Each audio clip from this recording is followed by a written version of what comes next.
to order. And the first matter we have on our agenda is approval of minutes. On my copy.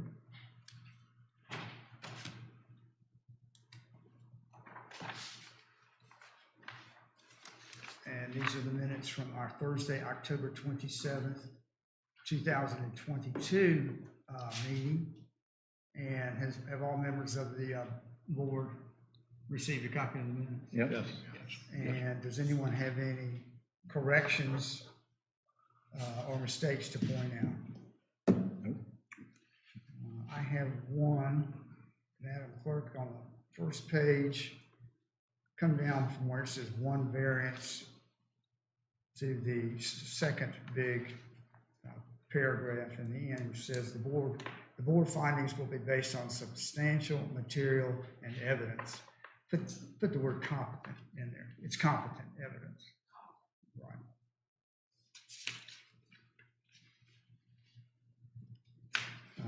I didn't see anything else. No one else had? Nope. Do I have a motion to accept the minutes from the October 27th? I'd like to make that motion. Mr. Schiller's made that motion. Any second? Second. Second by Mr. Starnes. All in favor of accepting the Board of Adjustment minutes for October 27th, 2022 with the one correction, say aye. Aye. It is unanimous, so those minutes are accepted.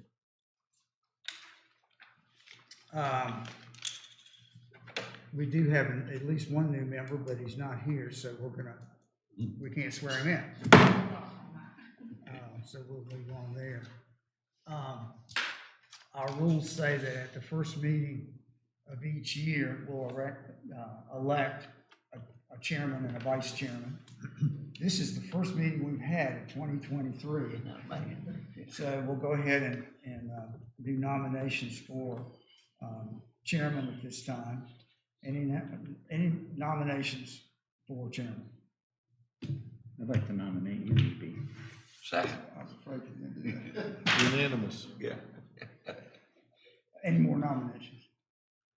All right, do I have a motion to close the nominations for chairman?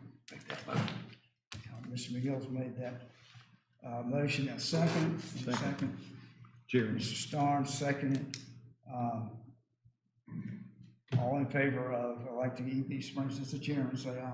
Aye. I'll make it unanimous. Okay.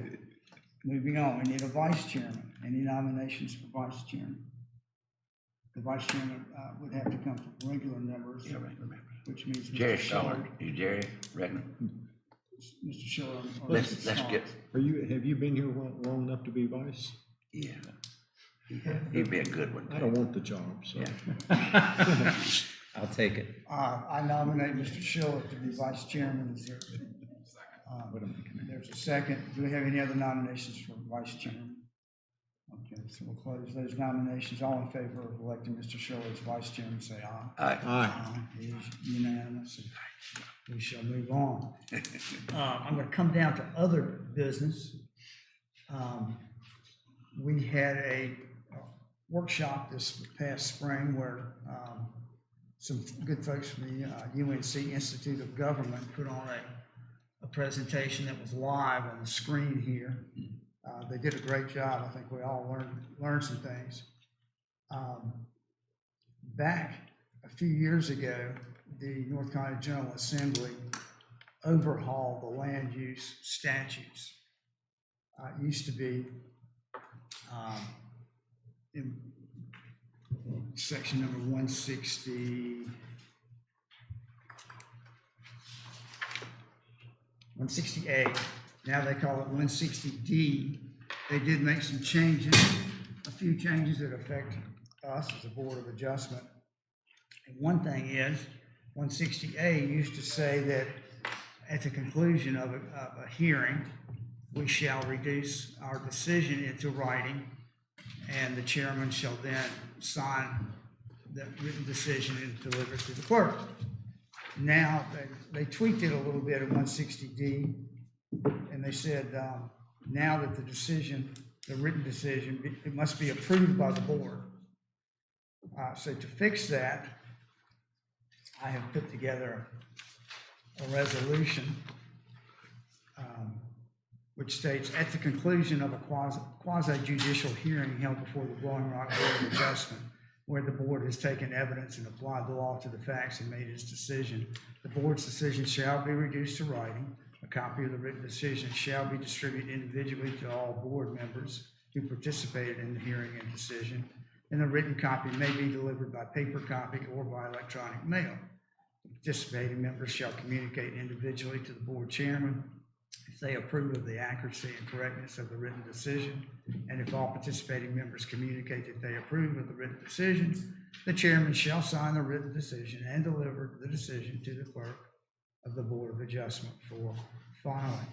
So I make a motion that we adopt that resolution. Do we have a second? I second Mr. Schiller seconds. All in favor of adopting that resolution, say aye. Aye. Aye. It is unanimous. So I am going to sign a copy of it.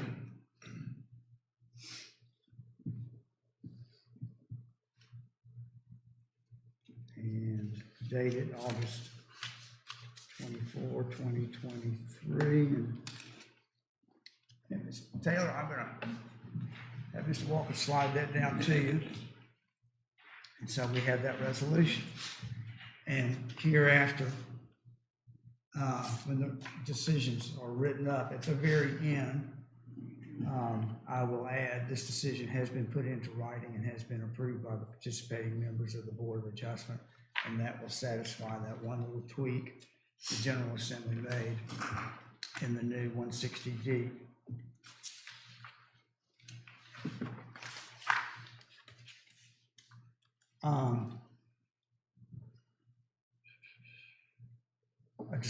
A brief discussion on the Frazier Court of Appeals case. Mr. Chad Frazier came before us. It's been a couple of years ago now, and he had been cited for doing illegal short-term rentals. And he had an appeal, which the Board of Adjustment heard, and we found on the side of the town that yes, Mr. Frazier had been doing illegal short-term rentals. He appealed to the Superior Court over in Boone. The judge heard the case, and the judge ruled for Mr. Frazier and against the town. At that point, the town appealed to the North Carolina Court of Appeals in Raleigh, and the Court of Appeals rendered a decision, and that's what I want to just go into very briefly here tonight.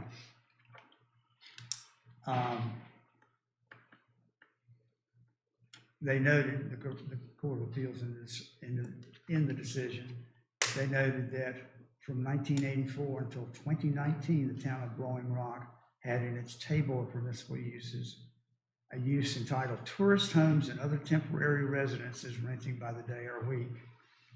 They noted the use attempted to regulate rentals of a brief period of time, such brief rentals were illegal in R15 zoning district. R15 is single family. As of August 13, 2019, tourist homes and other temporary residences renting by the day or week was replaced in the table of permissible uses with the use short-term rentals of a home or dwelling unit that is rented for a period less than 28 days. Such short-term rentals became illegal in R15. So on August 13th of 2019, the tourist homes and temporary residences renting by the day or week came out of the table of permissible uses. Short-term rentals of less than 28 days took its place in the same slot in the table of permissible uses. Remember, the table of permissible uses is what shows can and can't be done as an activity, a use in our various zoning districts. They noted in their decision, Mr. Frazier bought his property in June of 2016 and immediately started renting the property for short-term rentals. He was cited September 13th of 2019 for doing illegal short-term rentals in R15. He came before the Board of Adjustment in an appeal. He contended he was grandfathered for the use of short-term rentals. The Board of Adjustment found against him and found that his short rentals were illegal, or an illegal non-conforming use. He appealed to Superior Court. The Superior Court judge found that Frazier was indeed grandfathered, a valid non-conforming use which may be continued. The judge found that the language in the ordinance, tourist homes and other temporary residences rented by the day or week, was vague and ambiguous and unconstitutional, null and void, basically. He didn't say that, but that's the gist of it. And he said, therefore, the town had no enforceable restriction against brief term rentals of less than 28 days until the enactment of the August 2019 ordinance. So you could basically rent it any term you wanted up until August of 2019.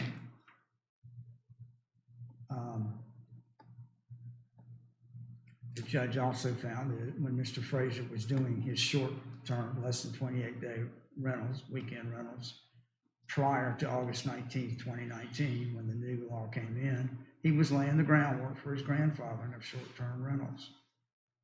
The town lost, appealed to the Court of Appeals, and the Court of Appeals,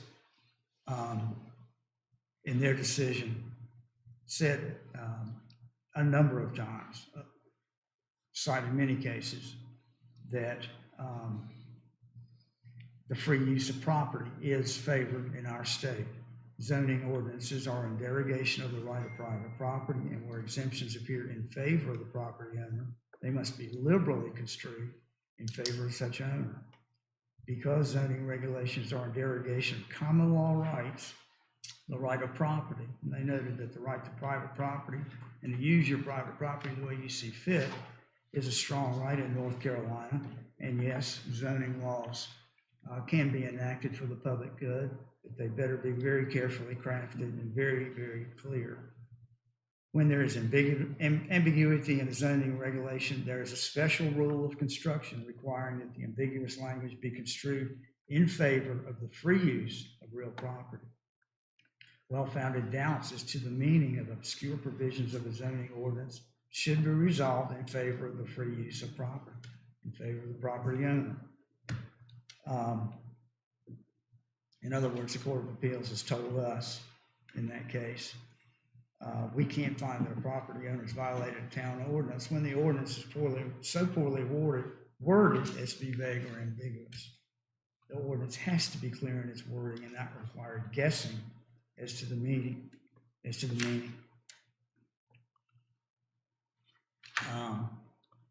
They noted that when it's vague and ambiguous, basically the board's allowed to guess at its meaning. And they said the rights of property owners before us, the board, is not to be left to our unguided discretion. In other words, the ordinance better be clear as a bell so that we can refer to it and not have to guess at what the town council wanted the ordinance to accomplish.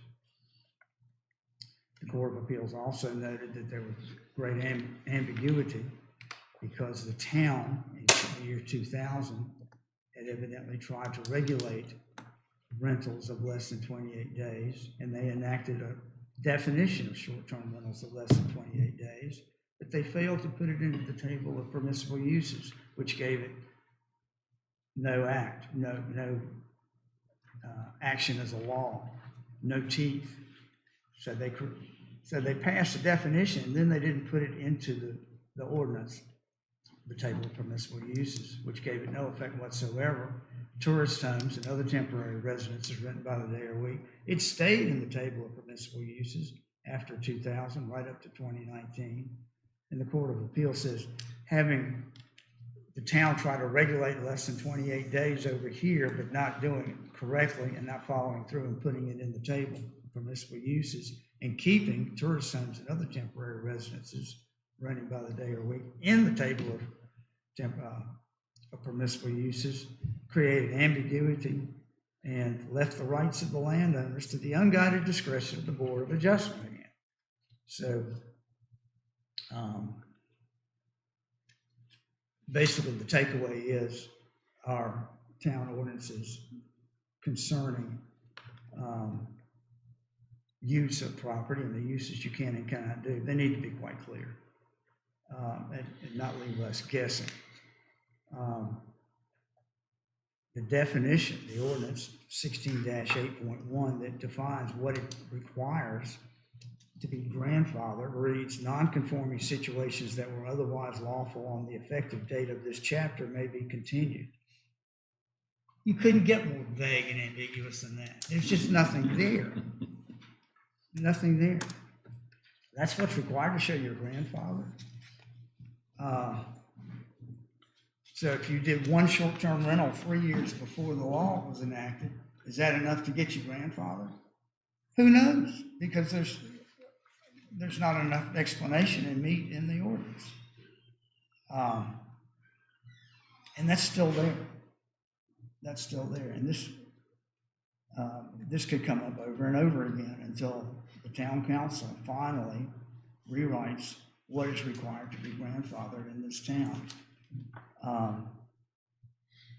I'm going to make a motion that the write-up that I've shared with you and that I just went over very briefly, hitting the highlights, that we send it over to the chairman of the Blowing Rock Planning Board and ask him to take a look at it and consider whether or not they would refer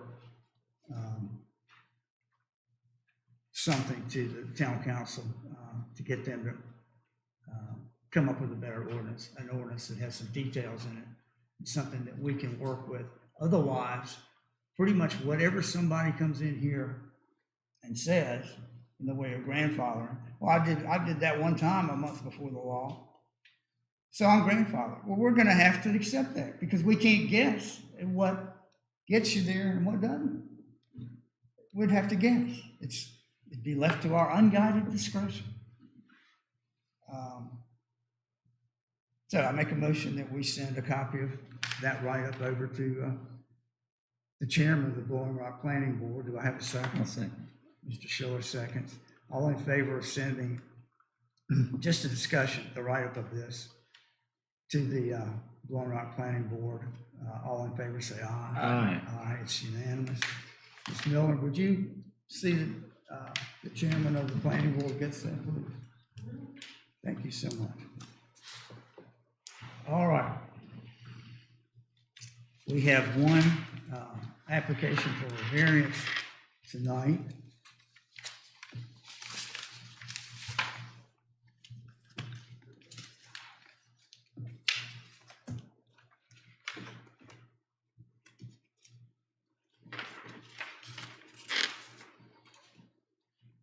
And that's going to be variance number 2023-01.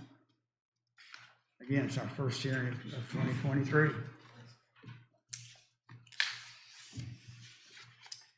And the applicant is Ryan Parks on behalf of Joseph and Paula. Is it Slyman? Slayman.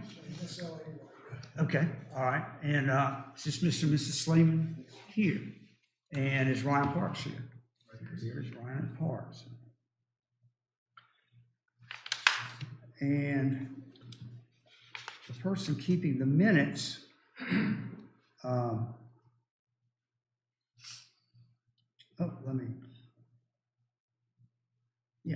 person keeping the minutes for this hearing will be Ms. Taylor Miller, who's sitting right over here, and she does a pretty darn good job. I have to tell everybody, including the applicant, that she's an employee of the town of Blowing Rock. She actually works with Mr. Brian Johnson here, who's representing the town. The town is a party, and the town can, if it sees fit, oppose this variance. I've never seen them do it. I've always seen them just very dispassionately present the facts and let the chips fall where they are. But I want the applicant, Mr. Parks, and the Slaymans to know that a town employee is going to keep the minutes. Do you have any objection, Mr. Parks, to her keeping the minutes? No. Okay. And Mr. Johnson, do you have any objection? Okay, none. Mr. Slayman, do you want Mr. Parks to do the talking for you? Do you want to do the talking, or do you want to share the load? He can give it, but I'd like to say something at the end after he speaks. If that's okay. Sure.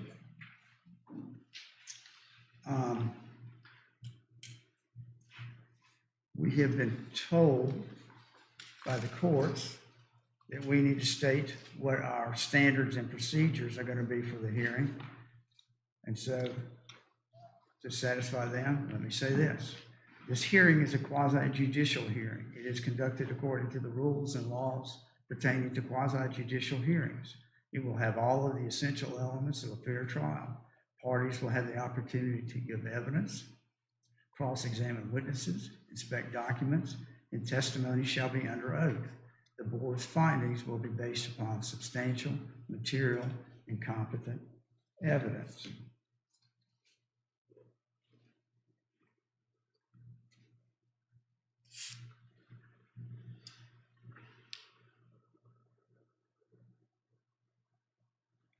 And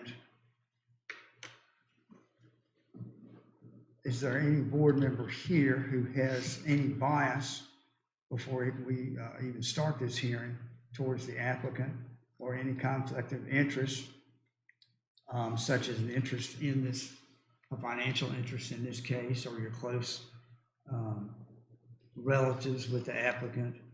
Does anyone have any conflict of interest or bias? Any board member? No conflict. I would say no. We've all said no unanimously.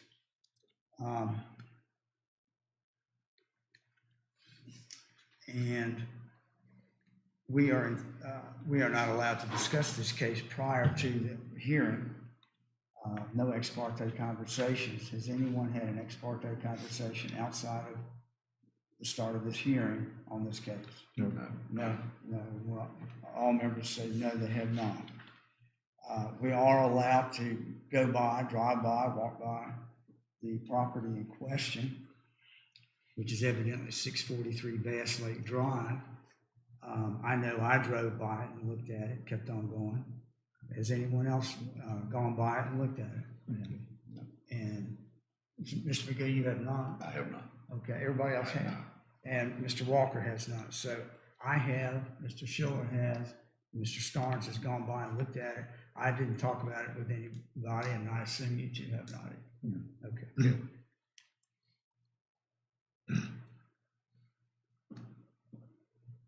Is there anyone other than the town representative, who the town is a party to all of these, anyone other than the town representative and the applicant and the property owners, the claimants, who considers themselves a party with standing? Is there anyone that feels like they have standing to come into this hearing in case? Yes, sir, Mr. Chair. Yes, sir. Mr. Chairman, my name is Nathan Miller. Good to see you. Good to see you too, Mr. Miller. I had prepared a motion. Town staff was, since I left it on my printer, was nice enough to print it off for me. I do represent Chatola LLC, which is the neighboring landowner. They would have standing under 160D-1401 subsection G, along with Rule 24 and also your rule, Blowing Rock Code Ordinance 16-6.1.3. I have prepared a written motion. Let me take them one at a time. The 160D section, what was it? 160-1401 subsection G.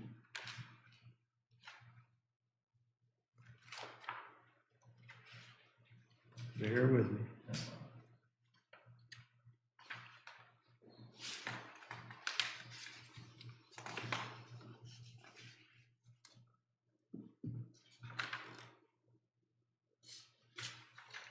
I'm getting closer.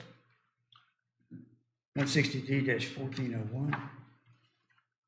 I'm sorry, 1402. That's all.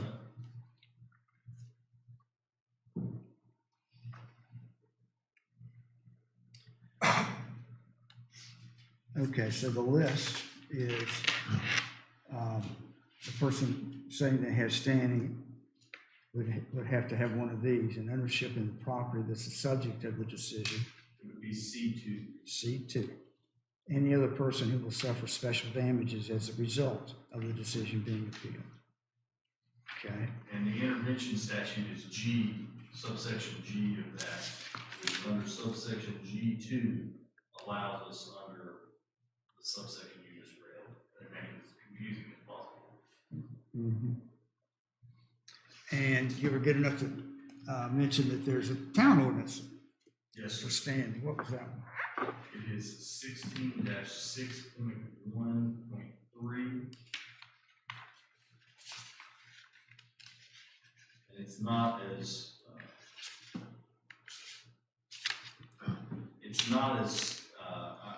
it's in the middle of that paragraph when you get it up.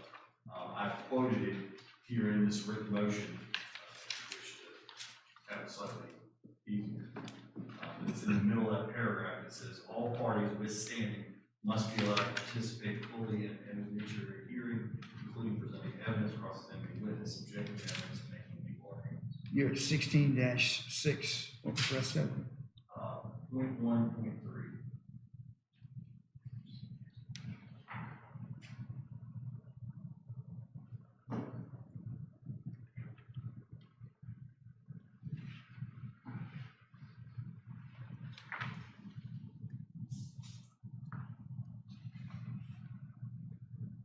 You're saying all parties withstanding must be allowed to participate fully. Yes. Okay, all right. Let me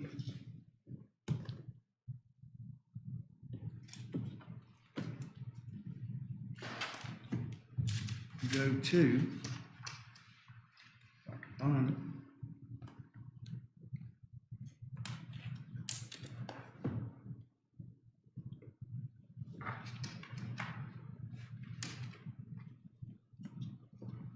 Does anyone have the handbook on how to do a board of adjustment? Now, here it is. I found it. This is the UNC Institute of Government's, literally how to do a board of adjustment.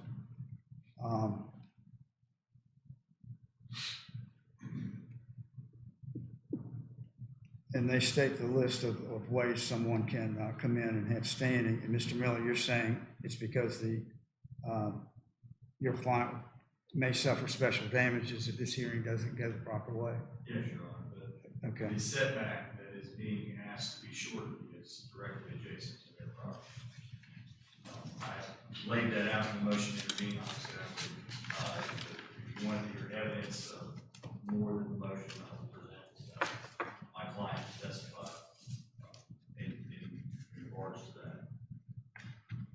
So is that, it says here V Chatola, is that just V? It's supposed to be a C, Chatola LLC? Are they the owner of the adjoining property?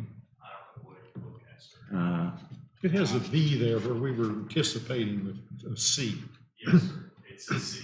Okay, She yeah. told that LLC. Yeah, that's what I thought. we, Typo. and Mr. Schiller, we should, to be absolutely transparent, let everyone here know you live in Chatola. I do. Are you on the board of directors? I'm on the board of directors of the Chatola Woods Condo Association. Is that a subset of the overall?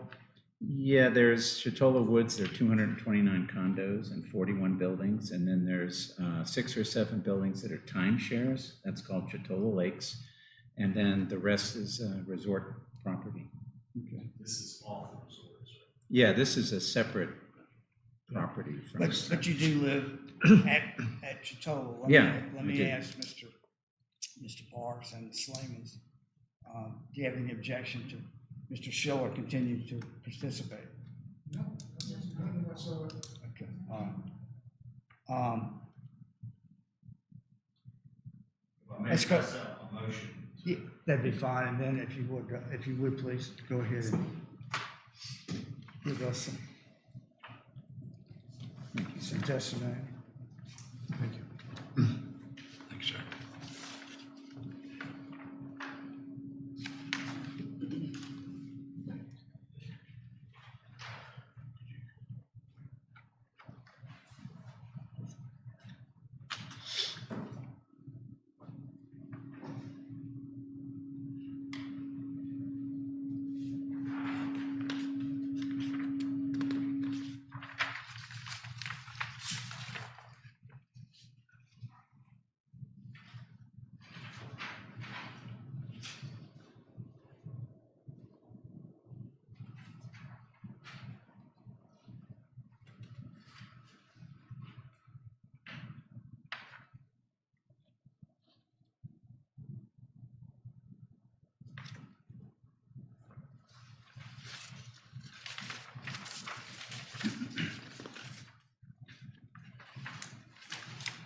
why don't we go ahead and make a copy of your motion a part of the record now? And let the minutes show that the variance applicant has been, and the property owners, they've been given a copy of the motion to intervene.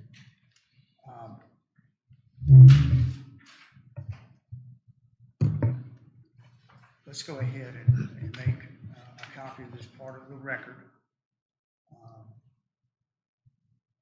Mr. Miller, do you have one more copy that you could give to Ms. Miller? Very good. And Mr. and Ms. Slayman, Mr. Parks, have you had a chance to look over this? And basically, Mr. Miller's client, Chitola LLC, they want to come in and oppose you.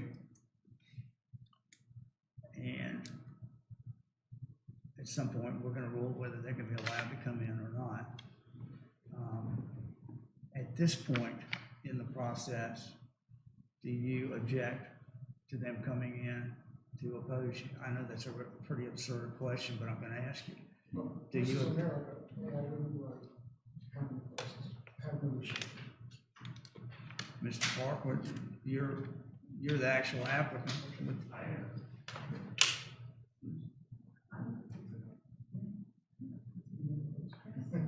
You don't oppose them intervening and coming in? My wife does. We would like to oppose. Okay, all right.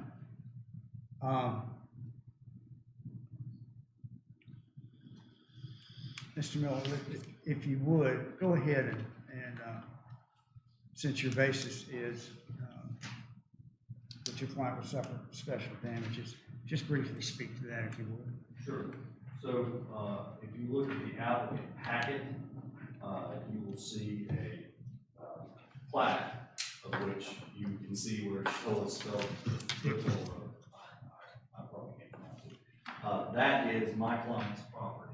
My client, they are asking that there is a setback in Long Rock, 12 foot between property lines and 30 foot from the right of way, I think the center of the right of way, just to be accurate.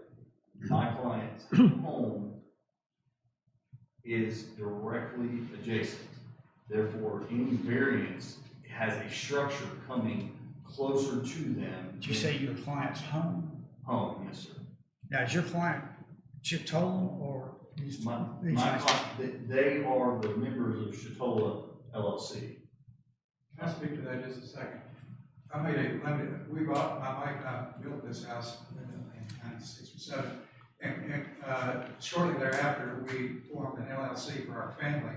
And it happened to name it Chitola LLC and no one objected. So that is our family LLC for that property. Yeah, it has nothing to do with It has nothing, no relation to Chitola at all. Okay, Okay. okay, so, And so they own a home there. They have vegetation here that with increased building footprint moving closer, it inhibits the growth of any vegetation, which is important to them to shade the serenity of their view. That you've got the reduction in property values, and you've got a safety issue of structures being too close together. And those are a few of the reasons. And of course, we suffer special damages from the population at large because, you know, other homes that are not next to this, it doesn't necessarily matter to them. But we are immediately adjacent and you're coming closer to us, and so it does matter to us. okay, okay. So your client is Chitola LLC. That's the way the deed for the property reads? Yes, sir. Okay. EB, may I ask a brief question? At what point do we go under oath? It's, we're about there. Okay, I just want to make sure. We are just about there.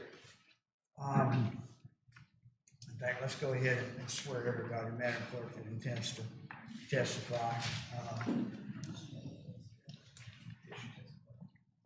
Our practice has been to not have the attorneys be sworn, but Mr. Parks and Mr. Slayman, if you want Mr. Miller to be sworn as well, he'll take the other. Do you want him sworn? And anybody who plans to speak, we're going to swear everybody at one time. Okay. your left hand on the Bible and raise your right hand. Do you solemnly swear that the evidence you shall give to this body in this matter being heard shall be the truth, the whole truth, and nothing but the truth, so help you God?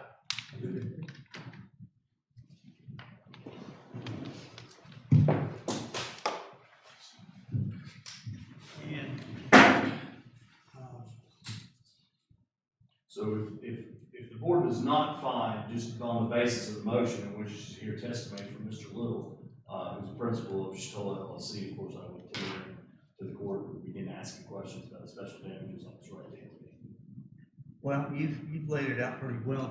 Does any board member, I'm sorry, what's your name again? Prescott Little. Prescott. Two T's, Little. Is this Mrs. Little? Marie?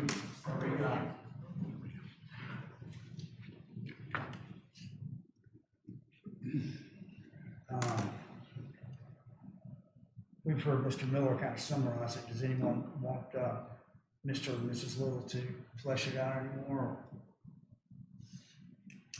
I've got no objection to that. All right. Well, let's cut to the chase. Does anyone have a motion to allow Chitola LLC to intervene in this as a party and have standing? Anyone make that motion? I make that motion. Mr. McGill does. Is there a second? Second. Second by Mr. Stotts. All in favor of allowing Chitola LLC, Standing. and I'm going to say and the Littles, standing, and allow them to come in and participate as a party. All in favor of that, say aye. Aye. Any nays? It was unanimous, so, Mr. Miller, they are parties at this point. Thank you, sir.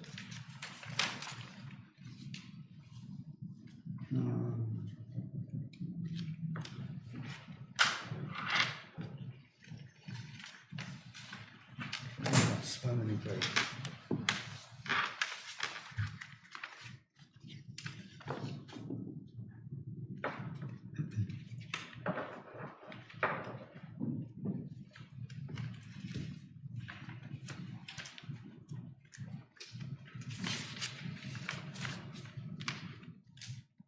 My checklist.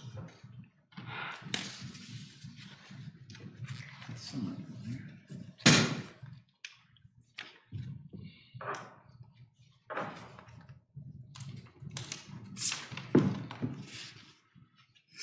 Bear with me. I've lost my checklist. I gotta have my checklist. Not this one. It's The short one.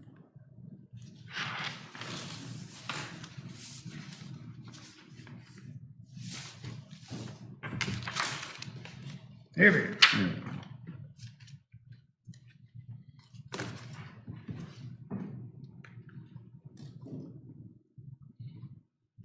Okay, have all board members received the staff report sent out by the town? Yes. Yes. Everyone received it. And Mr. Parks, did you receive a copy of the staff report? I did. Okay. And Mr. Miller, would you like a complete copy of the staff report? I believe I have one. Sir. Yes, You've sir. got the full copy? We have 2 copies, yes, sir.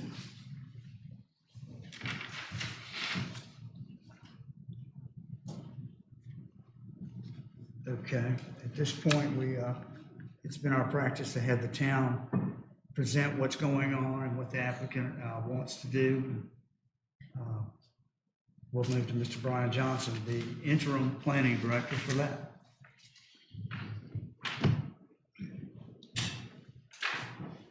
Mr. Chair, I'm going to hand out two documents here. These are copies of what's in your packet. It's just bigger and larger, so maybe we can see a little better.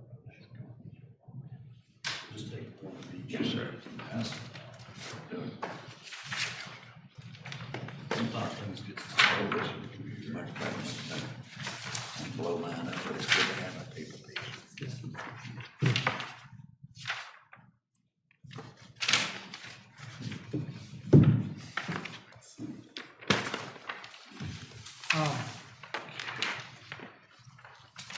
sorry, Mr. Parks, I should have, after we gave standing to Chitola LLC, I should have turned to you and said, do you object to us giving them standing? Do you object to it? No, I don't. You changed your mind? Wait.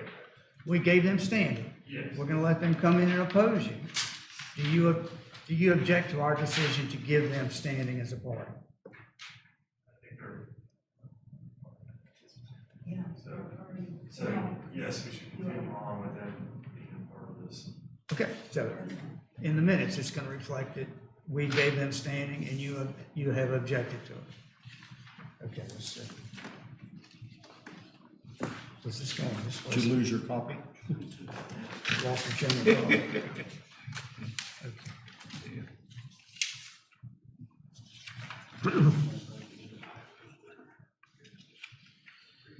Mr. Johnson, this is great.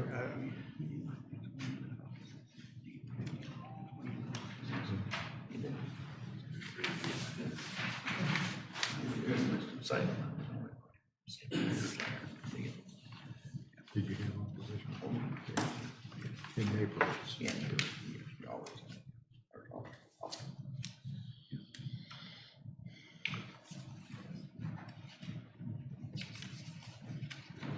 Before us, we've got variance case number 2023-01. Applicant again, Ron Parks, and on behalf of Joseph and Paula Slayman. Property located at 643 Bass Lake Drive. It is zoned R15 single family. There is some documents in your staff report that reference back to the required setbacks for R15, so we can reference back to those.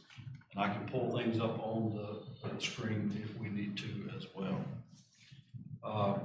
Ron Parks has requested on behalf of the Slaymans side setback variance of 10 feet from the applicable side setback. Let me go ahead and pull that overhead for us.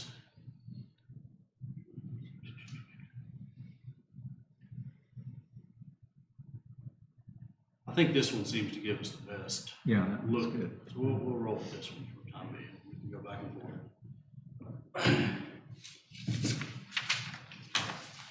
Before we get started, I think, I was just reading something and I need to just, I don't think it's an issue, I don't think it's a conflict, but I do need to present it all now that we are a party. You asked the question at the beginning, does anybody know anybody or that kind of stuff? And I do have to say that I know Mr. Walker.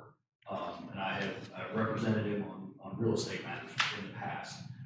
So I just wanted to throw everything out. Okay. All right. Mr. Parks and Ms. Slayman, having heard that Mr. Miller, their attorney, has done business with a board member, do you object to, their attorney's their attorney, that's not gonna change, but do you object to Mr. Walker participating, or would you like to ask him some questions about how close he is to Mr. Miller? Just gonna ask you one question. Can you give a fair decision on this? Yes, I can. Then we're fine. Thank you. Okay, thank you, Mr. Miller. Mr. Johnson. The request before us on behalf of Ron Parks on behalf of the Slavens, requesting a 10-foot setback variance on the applicable 12-foot side setback. This is 12-foot side. The Little's property is here. He's requesting a 10-foot setback reduction there. In the front,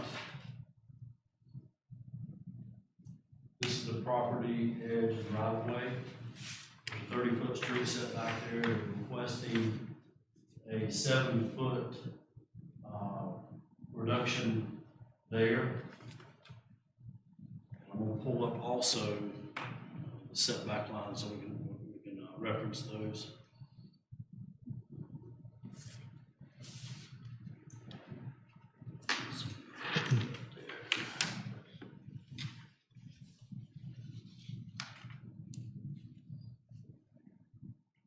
It looks like the edge of that closet is 25.6 feet, which would mean there's a 4.4 foot.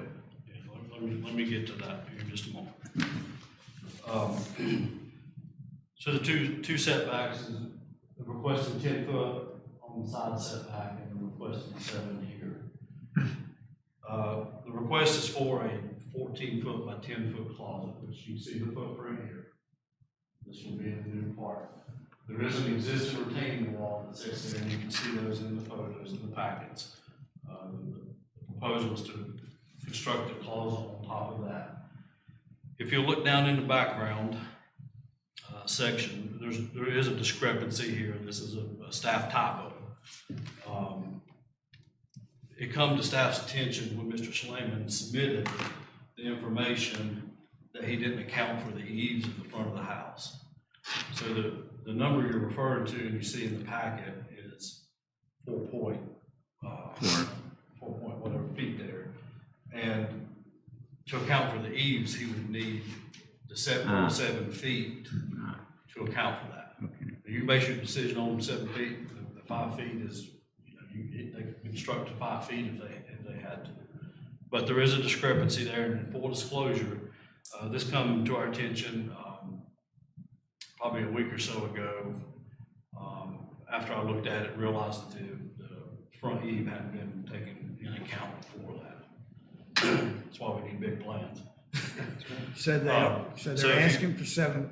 They're asking for 7. So if you see the discrepancy in the request, you've got 7 foot on the front one, and then in the background, there's 5 feet. Okay. So there's 7 feet that's being requested at this point.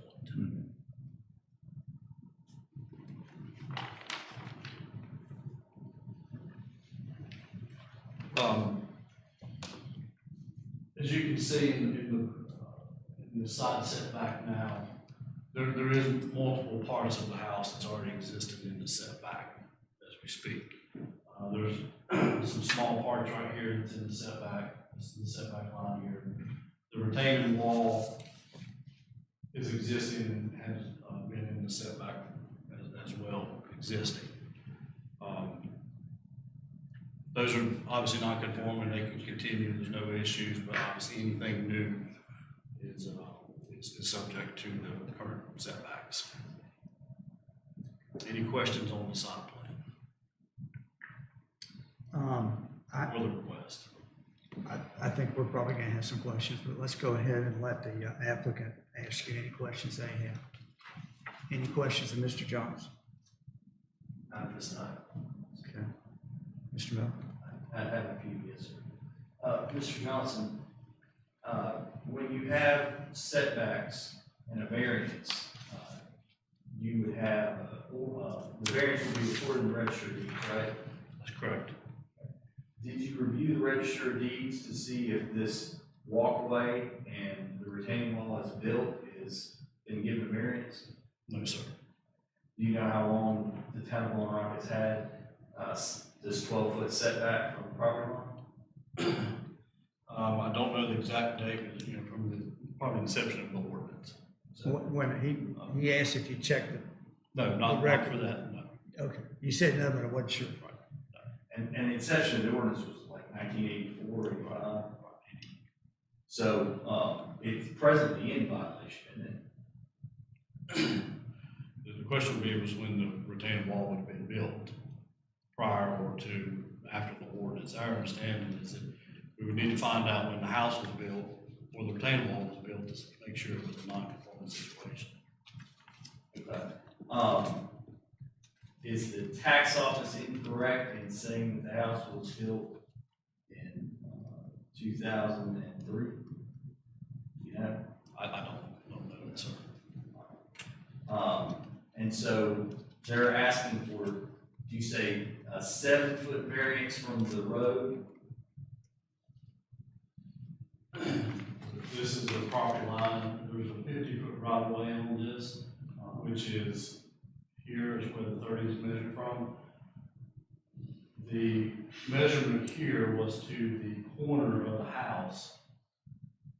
And that's where the original 5 foot, but to account for the whole proposed addition, it would have to account for the eaves. We require the eaves to be within the setbacks as well. Sure.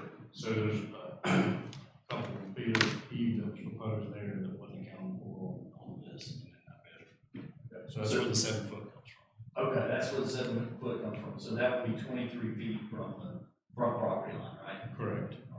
And then from the side property line is, 2.7 feet?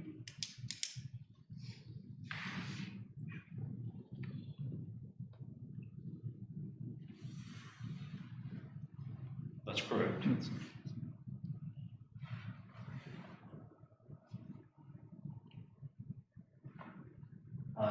Did the town did the town choose to, take a position in this, or as, to oppose, to encourage, either way? We have not. Those would be my questions, Mr. Council. Questions from board members? Is the 30-foot setback from the middle of Bass Lake Drive or their property line? It's from the property line. We've got, there's different ways we measure right of way. Number one, it comes from the right of way, if there's a determinable right of way there. If there's not, then we measure from the center of the street. But this property line that's shown here is accounted for from that 50-foot right of way there. So that's where we would take the setback from. And retaining walls, I'm confused. I didn't think retaining walls pertain to this, so that's, a retaining wall has to be that far back also. When it's retaining soil and structure up here, you've got to have a retaining wall everywhere. Sure. Yeah. Retaining walls are not prohibited in setbacks. We do have height limitations with retaining walls and setbacks, and that varies depending on if it's front setback or the side setback. Okay, good. Thank you. Are we asking questions of you? Yes. Is there some, a lot of streets up here aren't at the property. Correct. So is there any, in the rules anywhere related to the center line of the street? With the setbacks? If there's not a determinable right of way, then we measure from the center of the street. And what we do there is based on the zoning of the property first, and that determines our side setbacks and our front setbacks. If there's not a right of way to determine it, typically most of our streets have 30-foot right of ways on it. Some have 40-foot right of ways, some have 50-foot right of ways. I think we may even have a couple that's got 60-foot right of ways on it. So we would take the center of the street, in this case here, we would take a lane width, or let's take a 30-foot street, 30-foot right of way in the street. We would take 15, and then we do that, so 45 total from the center, and that's where we would start our setback. That's only if there's not a right of way that's not shown or not determined, which we have a lot. I think this is just an additional question. Is this the first time somebody's had a as-built survey done of this house and the property? No, sir. We require surveys fairly frequent, especially when folks are proposing a building footprint on the property line or near the property line, or excuse me, near the setback. We staff, we have no way to determine that sometimes, so that's when we require as-built. Typically, it's a foundation survey before they start building, and then we make sure they're within the confines of that. I reckon we're making the case, this is the first time they've known they were not in conformity to the setbacks before they requested a variance. I don't know how, if they've had a survey before or not.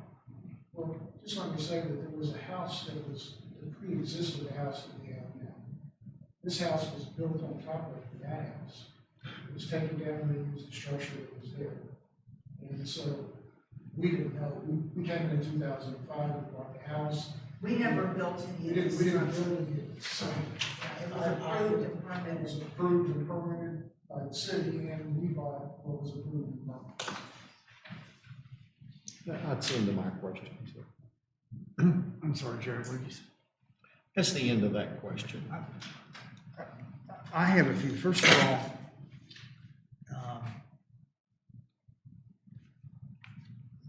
I see where you've got 8.5 feet from, looks like the house to the property line sideline. Then you've got 8.0 inches, 9.4 feet, which is not 12 feet. So the house as it exists now is well within the setback, is it not? There's parts of it that is, yes. Boy, this point here, 9.4 feet instead of 10. So that it's the, I guess the eave that comes out. Yeah. And so here it's only 8 feet away. That's the existing structure. It's 8 feet away. Here it's 8.5. Here it's 12.2. It's fine here. This is the 12-foot line like that. So it's already partially non-conforming on this side. Right. And I guess up on the upper left, it's within, on the upper left of this whole drawing, it's within the, it's already got a certain amount of space in the, There's probably some parts of this. Yeah, Street that's it. setback here. that's what I mean. Yeah, so it already does encroach. Does anybody know when the house was built? Did you say 2005? 2003. 2003 is when the new house was built. Okay. There was a house that was existing before, that it took down, and it actually came down the stairs, and that's why I'm sure where the retaining wall came from. It was existing before, I believe, the house was built, till 2003. Does anybody know when the first house was built? It was built by Snyder's, you know, in Chitola for 40 years. This is the daughter of the Snyder, and she had a piece of property there. We looked to buy it before we bought our house. So I went through that house and watched the construction of the new house, which was built in 2003. So it was a one-story house, one room deep. It was built, you can see on this thing, this houses are built on diagonal, which is unusual. But when we looked at the house, she was in alcohol rehab and never left. She was old, never left. But anyway, so they started off with that base. The developer, who was from Florida, unrelated to them altogether, came up here and bought the property and decided to build it in his spec house. So he bought the house. It had cedar shingle roofs. He tore that off, put an asphalt roof on there, tore all the studs in the middle of the house, tore them all out, and had new studs up, and walked in one day and said, this needs to be a two-story house. Now this house is 15 feet below the road level, so you drove your car downhill to park, just like our house. So he was building a one-story house at that level. He decided to go to a two-story house and then fill in at road level straight into the second floor, which became the entrance school. That makes sense. This is the first house. This is the first house before, that was building the new house that they got. So he went 2 stories high, filled it all in so you could walk straight in from the road. And what year, what year did you first see the first house? Do you recall? Probably 1996 or 1996, I think. Can I ask a question? Sure. At that time, you didn't notice that those retaining walls had. There was no retaining wall on the old house. Well, I don't know that for a fact, but. I do, yeah. And so when they built in 2003, the same retaining walls were put in, Retaining walls were put in. did you notice then there was a setback? We only are up here periodically. We don't live here. And we left, I was expecting the regular house. The house was, I said they're ready to put the drywall up. They were good going on the first level house. Well, okay, Yeah. you said that you. So no, I did not. They already put it in by the time I got back. Well, you went to visit the house and you walked through it, and then you saw them building it because you're here occasionally. I imagine. Yes. That's my question. I just wanted to make sure. I would add, setbacks can change over time in the ordinance, and they have frequently. We did research them. And I don't think anyone knows when the actual retaining wall was built. The first house was in variance, I'm pretty sure, because they told me that they had to maintain 2 walls, which I think is common when you try to maintain the footprint. The foundation, they took the foundation when they went to this 2 stories, they moved it out about 8 feet, 10, thereabouts. I know that the builder said he's gonna make a difference between the two, they left the old foundation, they built another one 10 feet out towards the front. And he said he was gonna make a wine cellar out of that, I don't know whether it's still there or not. So that went further into the setback, looking back on it, but he never asked me, I never got any notices from the city, I never did anything, and pretty much he'd done the foundation last week before I got back. Did you, in this little Chatola LLC, did you own the property next door at that point? Yeah, we've owned it since '96, so this was 6-7 years old.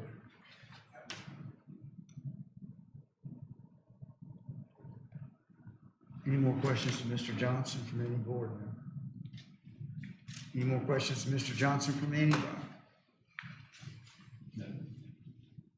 Mr. Johnson, let's make your staff report a part of the record. Are you agreeable to that? Yes, sir. All right, it is part of the record.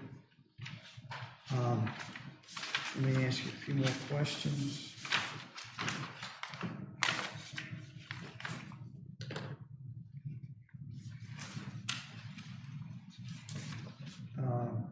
You're required in a case like this variance application to do certain notices to the public and the adjacent property owners.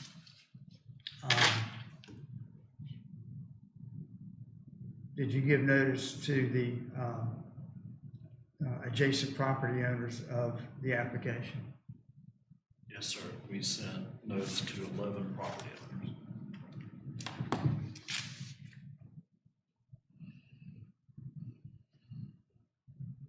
Did you hear, don't tell us what they said, but did you hear back in any fashion from any of them? I think we had 2 different calls.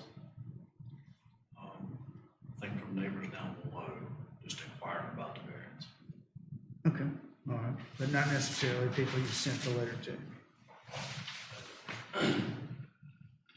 I can't confirm that because we posted the bottom part of the property and we posted the upper part as well. Okay. So it could be from the side. All right, did Chatola LLC get a letter? Did you send a letter to them? I'm assuming they did, yes. We did send one. Yes, we did. Mr. Springs, I heard from a few property owners, from neighbors as well. Okay, Just like the ones on my street who come by and say, you're having a meeting, we support, you know, this, we were telling them what we Yeah. were doing. you, don't tell us what they said. You, Okay, I'm sorry. that's all right. I just wanted to let you know that I did hear from property owners that did come by to ask me Okay. why the sign was. And the sign's been up there for about the same length of time. We're required to post between 10 and 25 days. And it was up before 10 days. So it was actually up maybe a few days before they received the letters. All right, so you put up a sign, you sent letters to the adjacent property owners. And those are owners within how many feet of the property in question? How far out do you go? 150 feet from the property lines. 150 feet.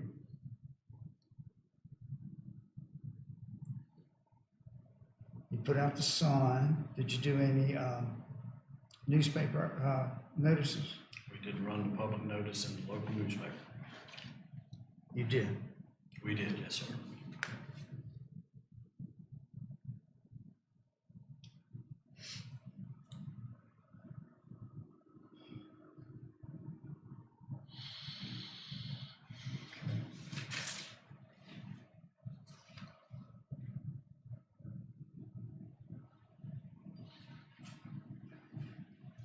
All right, if no one else has any more questions of Mr. Johnson, he'll take a seat.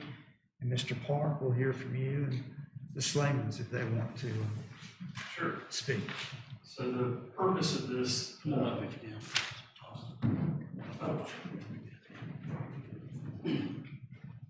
standing for that mic. So the purpose of this addition, there's a small closet that's already inside the primary bedroom of the house.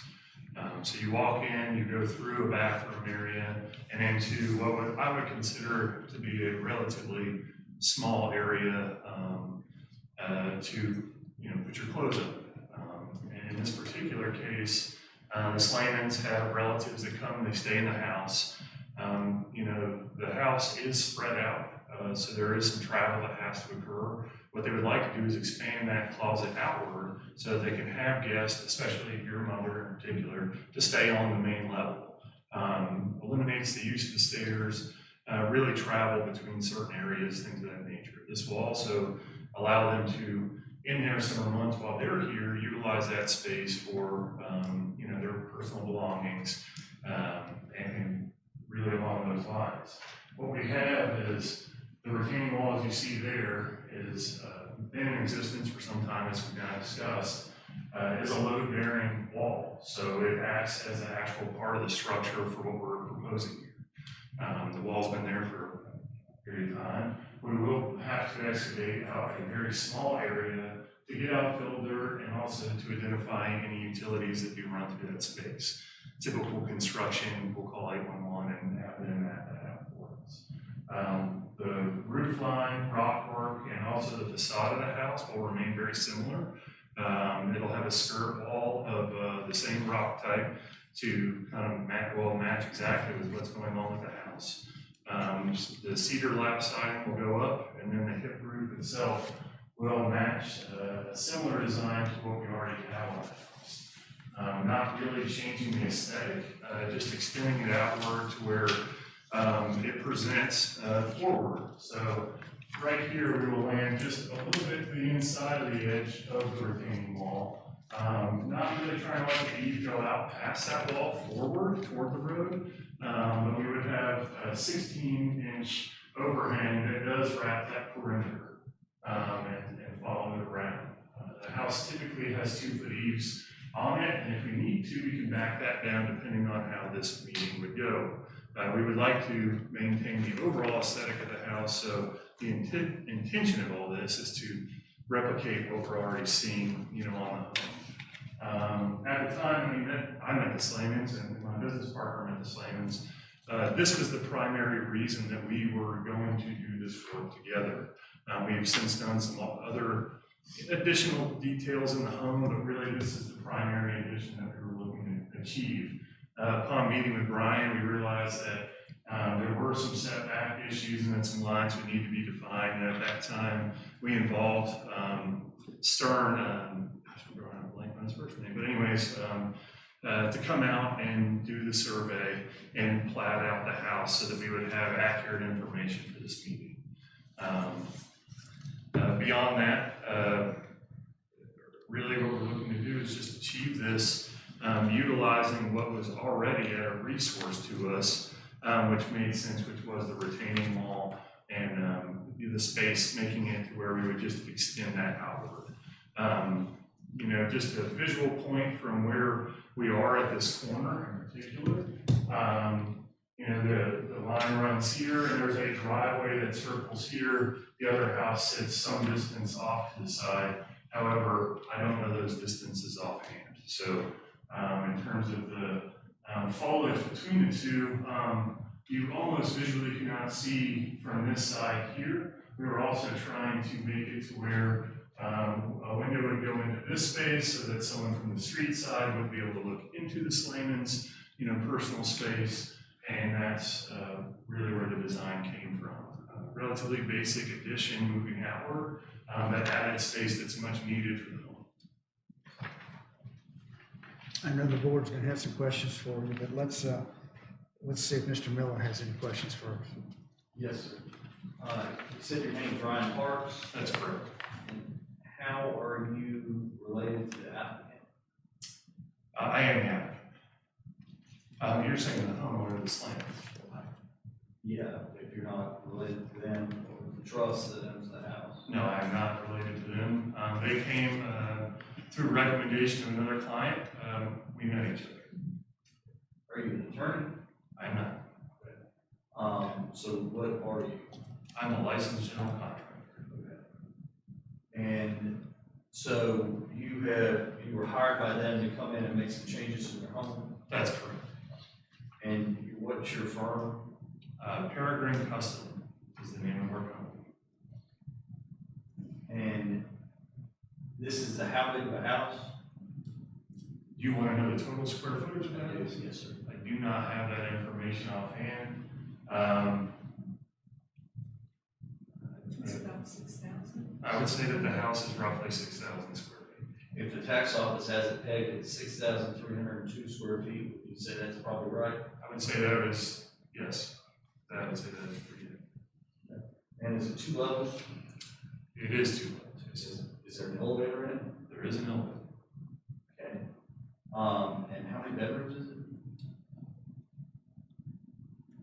I think we're a total of 4 bedrooms, 4 full bath. 4 bedroom, 4 bath? I believe so.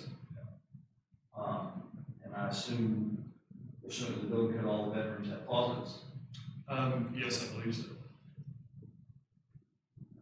So speaking of this closet that you're wanting to expand, is there a closet there presently that you're gonna try to tie into? That's correct. And how big is that closet? That closet is 8 feet by 10 feet wide. 8 by 10, so that's 80 square feet, roughly. Yes. That's correct. And you're trying to expand that to how big? We are adding 140 square feet to that space. Okay. To make it a 220 square foot closet? That would be correct. And are any other closets in this home that big? No, sir, I don't believe there are. Do you know how big the other closets are? Not offhand. How many bedrooms are on the main one? 1. And how many bedrooms are on the bottom one? 3. Are there any Actually, there is a 4th bedroom on the far side. I didn't realize that. far side of which level? The lower level. So there's 4 bedrooms on the lower level and 1 on the upper. Okay, so 5 bedrooms. Correct.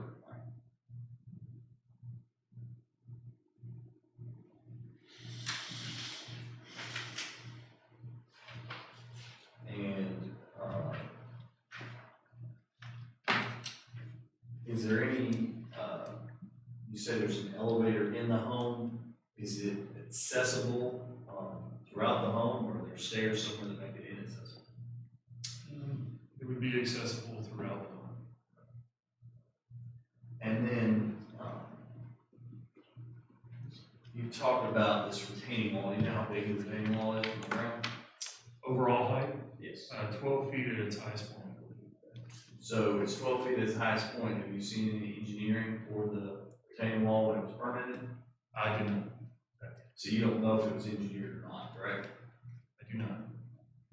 Were you going to get any engineering to see, if it can hold the weight of what you're building? Yes, actually, we were. Who were you retaining for the engineering? We haven't gotten that far because of the variance.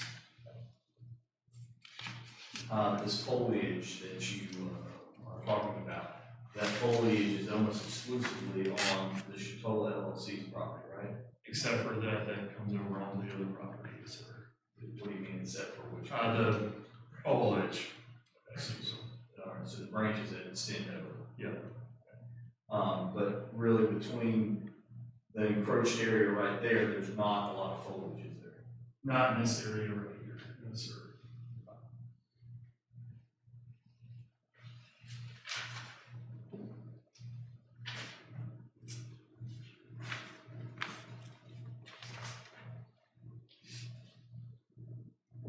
What's the overall cost of this project? Estimate? Around $70,000.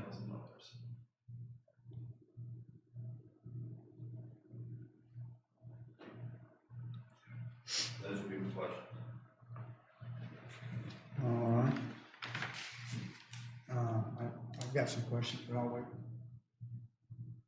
till my fellow board members. No. I don't have any right now. Mr. Shelton. Right now. Mr. Parks, what's the height of the addition? So, off of foundation, which would be roughly 1.5 feet, we're 10-foot height to the ceiling height. Interior, that would be finished materials to finished materials. I would say 4'6" beyond that point into the hip roof section. So a hip roof will be extended out, narrowed down, and go beyond the flat roof ceiling that would be inside the closet space. From the ground to the top of the roof, what would the height be? I would say a total of 16 feet, including grade.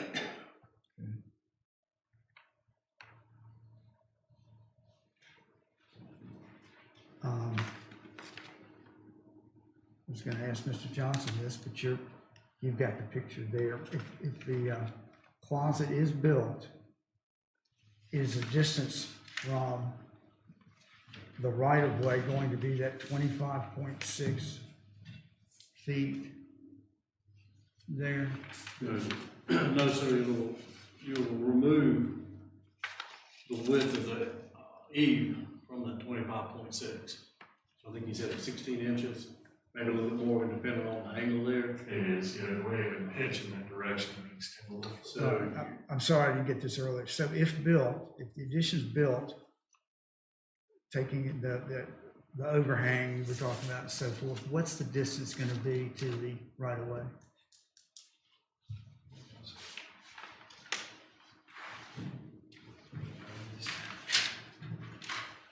it'd be a little over 23 feet. The 16, is that 18? Yeah, but at that angle though, it'll change because it's going to expand a little bit. So, Be 23 feet, you think? yeah, it's 23 plus.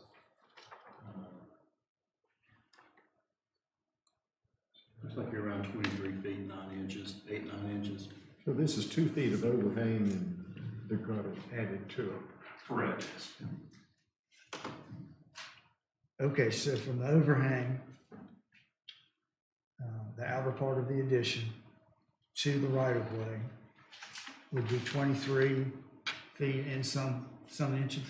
23.9, because I believe it is, but 23 feet, 9 inches.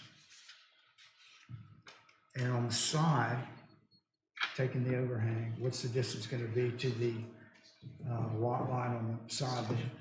that we have noted on the survey is 2 foot 7 inches. Okay.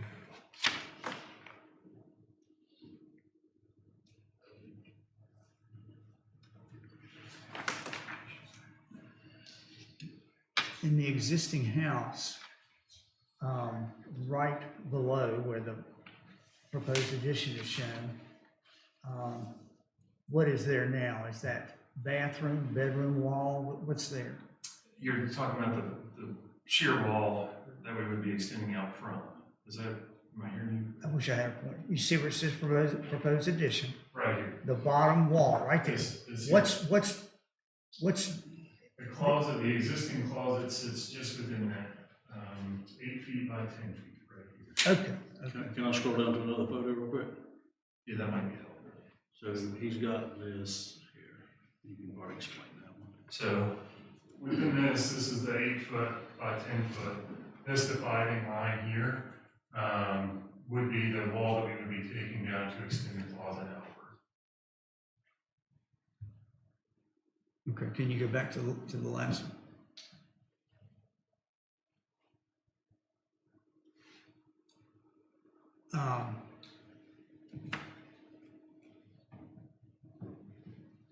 So would it be possible to shift the whole addition to the left along the wall? Would impose on a dining room area. Right here, this wall, there's a small outer area, and then the dining room itself. If we were to shift it, we would only have, I would not have I wouldn't have a bathroom upstairs. well, they would have to offset and jog, basically, but we could potentially move it a few feet in that direction, away from that retaining wall section. I believe that powder room is probably a max of 5 feet in width, so we would gain 5 feet in that direction. Or within the setbacks. And the roof of the addition, is it an A? It's a hip roof, so it would extend out from the existing roof line. We would pick up this roof line here, single ridge out, and hip and that over there. It actually, this should be shown. It's surveyor, not a designer. I had a question. There's one of these plats shows the 30-foot, it's like a big rectangle. Can you put that up there? It shows 30 feet here, 12 foot on each side.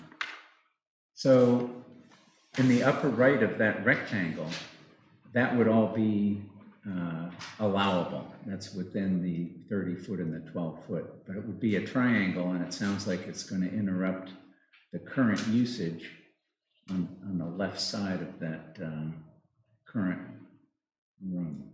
But I see a triangle there, and that would be conforming. That there? Yeah. It crosses into the proposed closet, but it's a triangle. I don't know how many square feet are there, but I mean, that would be a conforming use. And that's, I don't know how many square feet are there, but there's plenty of square feet. And I guess the problem then is current usage inside, but. Right. Did you look at how that might work? How many square feet that is? I have not. Okay. That also coming off of the house in a triangular fashion, by the time we square it off to create usable space in the closet, my guess is you would gain 4 feet out and maybe 8 feet in width overall, but not any additional usable space in my personal opinion. A minor amount.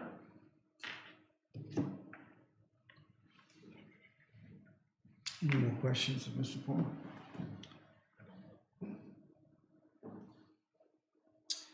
Thank you, sir. Okay. Mr. Slater, would you like to say anything? Please. Good morning. Gentlemen, first of all, Mr. Miller, I'm sorry, you didn't have any further questions, Mr. Parker.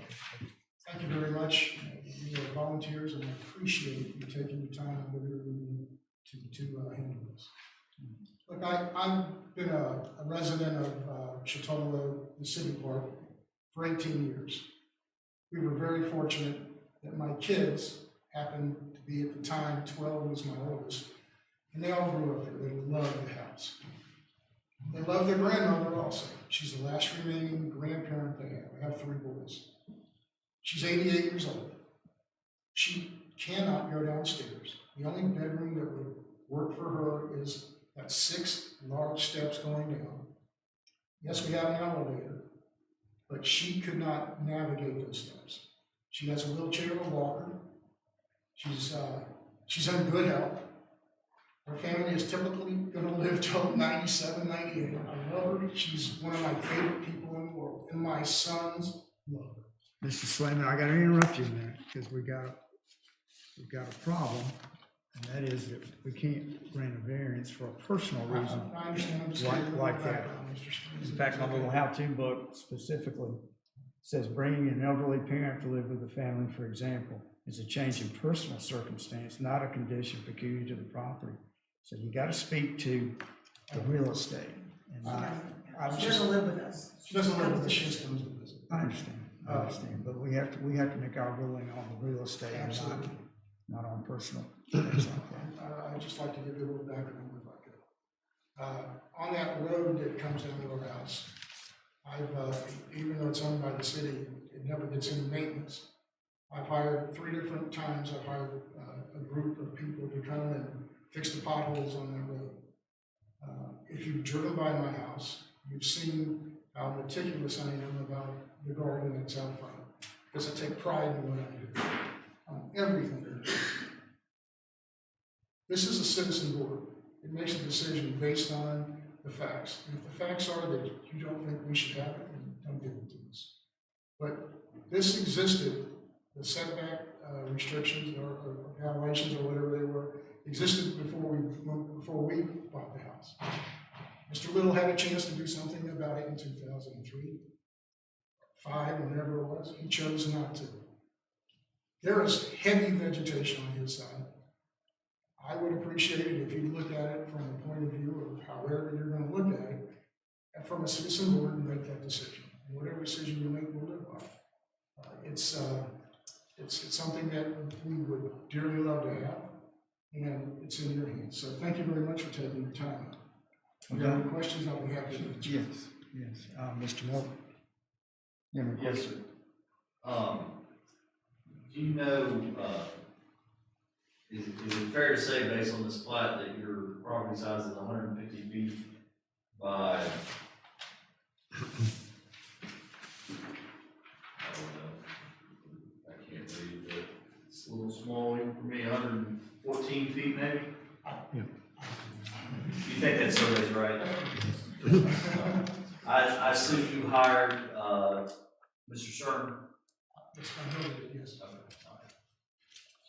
And, you've owned it since '03 or '05? 05, 06, I don't remember exactly the date it was. Okay.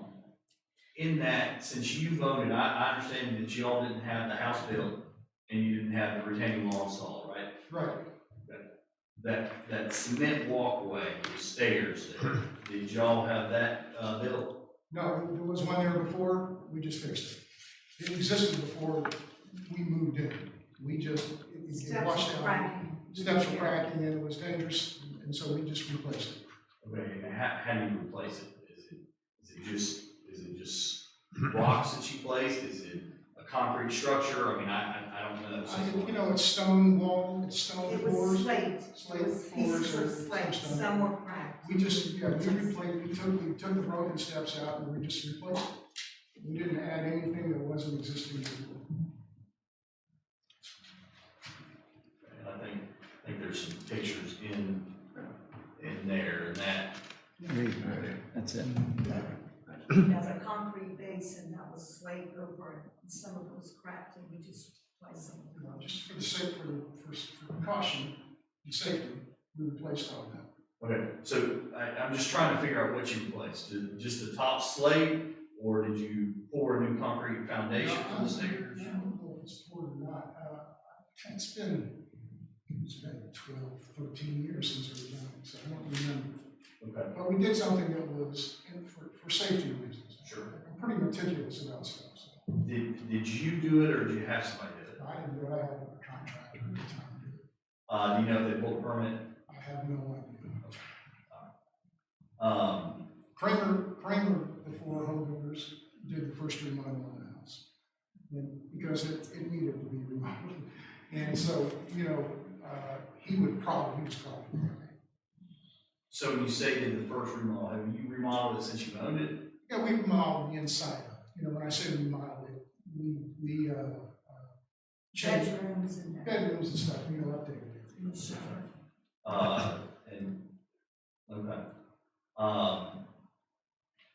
And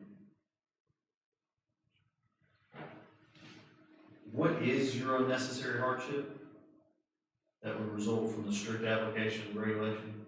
It's not large enough. It's not large enough for what? Well, I'm not allowed, I guess you're not gonna accept the fact that my mother-in-law needs a walker and a wheelchair to be able to function, and there's nowhere to put it except in a closet. And it's the only closet upstairs. It's the only It's closet our upstairs. only closet upstairs. How big is the bedroom, square foot wise? My best guess would be 18 by 18. Or perhaps 12 by 18. Okay. So about 324 square feet? Roughly 18 by 18? 12 by 18 is my, over that. Okay. So, 216? Square feet probably. Is there anything peculiar about this specific piece of property, that would, necessitate the variance, such as, you know, the location, size, or the topography? I would say the fact that that house was already running that line of being in the setback along those edges does put it in a position where we are here discussing the variance. So I'm asking him, you are sworn, so it's not that bad, All right, is this not being, being close to the setback, is that common for the neighborhood, or do you know? I have no idea. But there's a guy that has, statues and artwork down the street that he allows people to walk through. I have a garden that I allow people to cut flowers and take pictures with. I just think it's a really cool neighborhood, and I would do nothing to upset that. And I've never even met Mr. Willard after 18 years, so I don't think I bother anybody. All right, those are my questions. Gentlemen, anything else? Thank you. Wait, just a minute. Any board members have any questions? Do you have any questions, Owen? While you're there, will you slowly go through the pictures like this, not the schematics, but this type picture, would you? All right, hold just 1 second.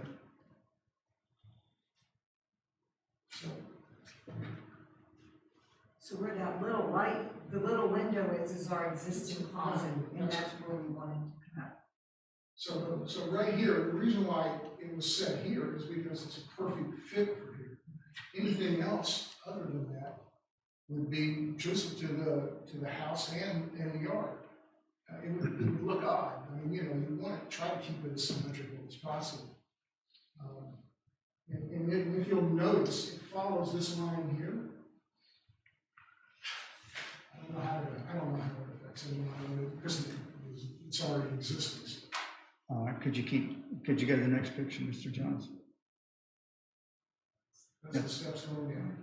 We saw that one, and these didn't come out of my printer very well. This is the first time I'm really getting a good look at it.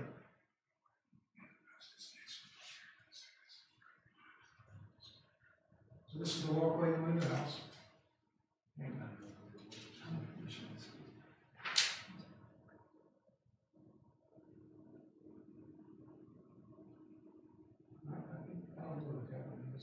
That's just the stream coming through on the property line itself.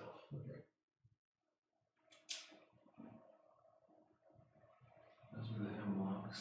Hemlocks are right here. Heavy vegetation. And the hemlocks are they on your property? I have 2 on my property that I spray every year. We have no view of our neighbor's house. We cannot see it from our house, and they can't see us. Okay. Anyone have any more questions, Mr.? Go back to the dining room window up there, so we'll just have that in perspective. You can see it. Yes. She said that's a existing There's a closet? small window up top is our existing closet on the left, right That's there.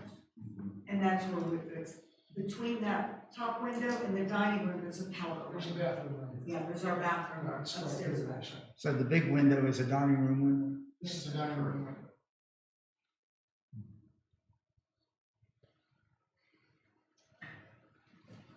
Any more questions, Mr. Swain? Maybe a question from the town, is there any other options for a closet on the first floor? There's a very difficult option of building it off the back of the house. Structurally, I wouldn't be comfortable with it. I just wouldn't be. It would look really strange, from the Chitola part, it would look really strange sticking out there all by itself. Almost like a tent outside of, on an existing wall, overhanging the gorge. And I would advise the board, there is a letter from the property owners in the back of the packet there that they had submitted. Just want to make sure you were aware of that. I think we all saw that concerning the mother. Mr. Miller, I'd like to hear from you or the I Littles. do have one question for him real quick. If we go to the next picture, Mr. Johnson. Go down a little bit on that picture. Is that white stake the boundary line? It is. Okay. And then is there a white line off of that follows the boundary line? There is a stream line that is pulled to the far end of the property there. And does that follow the property line? does, I believe so, between the two markers. So is part of that, those stairs already on the Chatola property?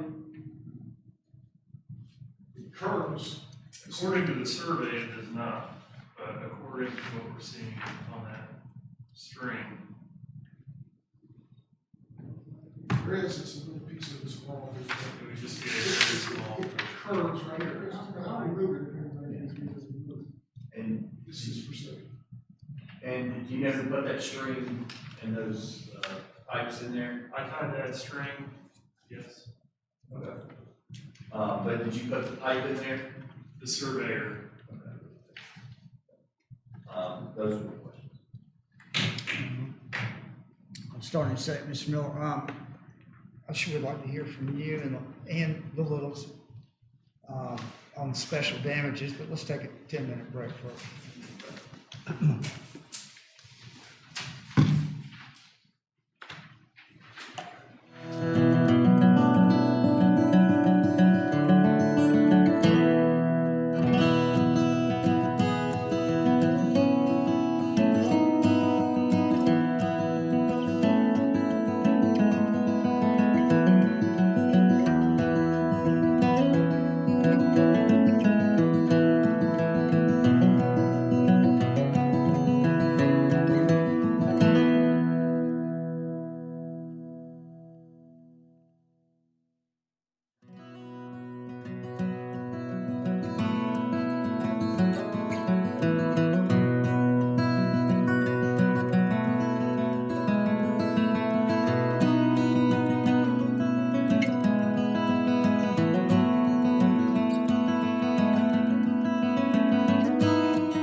both of you, Yes, sir. without special, the damages. I would call the person not guilty. to testify.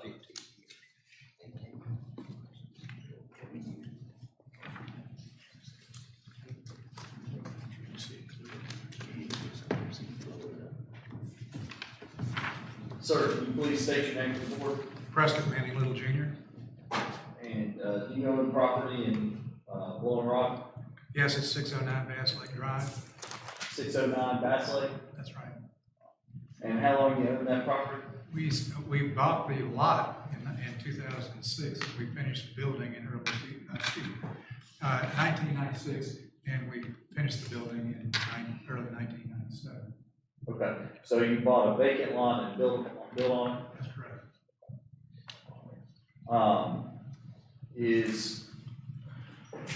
This is in the packet, doesn't have page numbers, Madam First Witness. Sure. Showing you the tax map, it's behind you too. Can you, point to your house? Is this Chitola down Yeah, here? Okay, I'm in this move here. The brown roof? Right, round roof.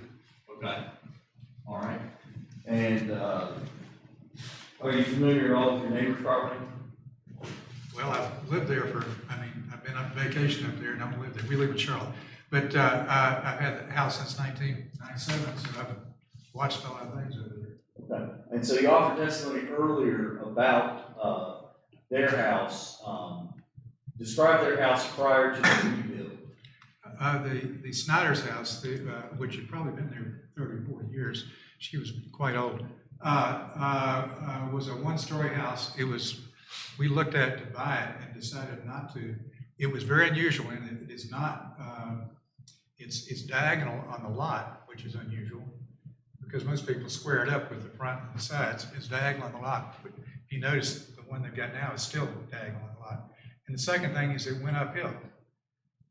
And so when you walk in the house, it was one room wide, and there was an walkway down the side, and you walk down 5 feet, take a step down, walk 5 feet, step down, walk 5 feet, all the way down the house. Which and it was built. She had lots of money, and she had a Winston-Salem architect design it, and he knew nothing about the mountains. So all the water came down the hill, ran into place. It was full of rust. There was nothing in there there wasn't a screw in there that didn't have rust on it.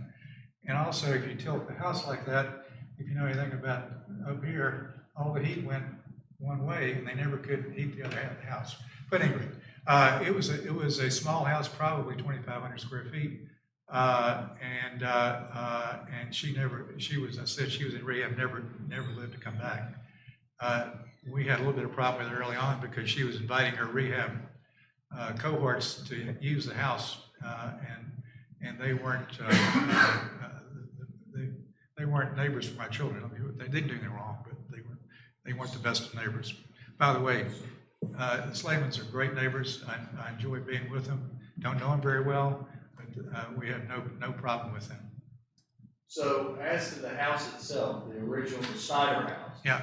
After it was torn down, was it built back in the exact same footprint? No. I said the guy, the developer who was from Florida built it. First of all, he was going to just rebuild it, do the same footprint, do the same thing, just tear out the insides, make it new and sell it, try to resell it, flip it. But he got there and looked at it when the studs were already up inside the new house. He had already redone all that stuff, and he said, "I want a 2-story house. This is not big enough." And so he went forward towards the street by, I'd say, 8 feet, something like that, and put a new foundation in, left the old foundation, put the new foundation in. About what year is that, Mr. Wood? This is all in roughly 2003. All this stuff is in several years before they bought it. It took him forever to finish it and whatnot, but and it was for sale for probably a year or so. But at any rate, so they moved the foundation out. The house, like all the houses on our side of the street, my house included, you drove down the driveway about 15 feet, and that's where you entered the house, a 1-story house. The door was down there. It's a 1-story house.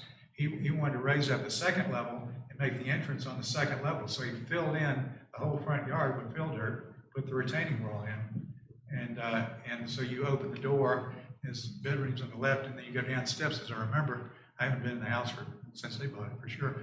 You went down a huge great room. Mr. Lowell, you talk very fast. I'm sorry. I'm from the South, I ought to do The better. the retaining wall, you figure went in at the same time. It went in the same time. He couldn't put Roughly he couldn't put the two-story house together unless he had built it up to where the door was. So, there's doors on the second level, so he couldn't make it a two-story house, or he didn't want to, at any rate. I guess he could do a lot of things. He didn't want to. So, it's now flat from the street. You walk right into the doorway. And so, as to the retaining wall, there's a block, slate steps down. Yeah. How close are they to your property? In some cases, they're probably a foot, maybe 16 to 15 inches. I don't know. Very close. Well, you saw some of it was over on picture, so I guess 0. So depends on where you are, because it comes and goes a little bit. Are you aware of any other houses in in your immediate neighborhood that violate any of the setbacks? None, not that I know of. And what an increased footprint there on your setback, what does that mean for your vegetation on your property? The retaining wall and building the building bigger, it's much taller than it was before. It was down, right down, much taller. I didn't want to look at the old people that she had going in there, so I planted 6 or 8 hemlocks right between my property, 15 feet down now, and my property between mine and hers. Same thing, most of those are still there. And so they were floor to ceiling hemlocks, and they grew on up. When they put so it was there for 5 or 6 years. It was doing great. They were fluffing on out and doing well. When you put the retaining wall in, the sun has to go around the house and comes in, and you get sun in the afternoon, but the retaining wall's up here, and so the lower part of these trees and for probably 10 or 15 feet beyond that, you can't get enough sun in there. I can't grow. I have 200 hydrangeas, hostas and things like that in there. You can't grow a weed in there. And the trees that were ground all the way up are now about 10 feet before the first vegetation, because it doesn't get enough sun to really keep the trees going. They're real leggy, I guess is what it says. And so the increase of a structure there will increase the height of... When you add another structure, it's going to raise the shade level even higher and make it worse. Does that affect anybody else's property other than yours? I wouldn't think so. All right, what about, you're the principal of Chatola LLC, right? Yeah, I'm managing member, yes. All right. And as the managing member and therefore the owner, do you have an opinion as to the value before, the value right now of your home and the value after their improvement would be built upon there as to your property? Let's before you answer that, Mr. Little, I think the general statute says he's not allowed to give an opinion like that. He's gonna have to bring in an appraiser.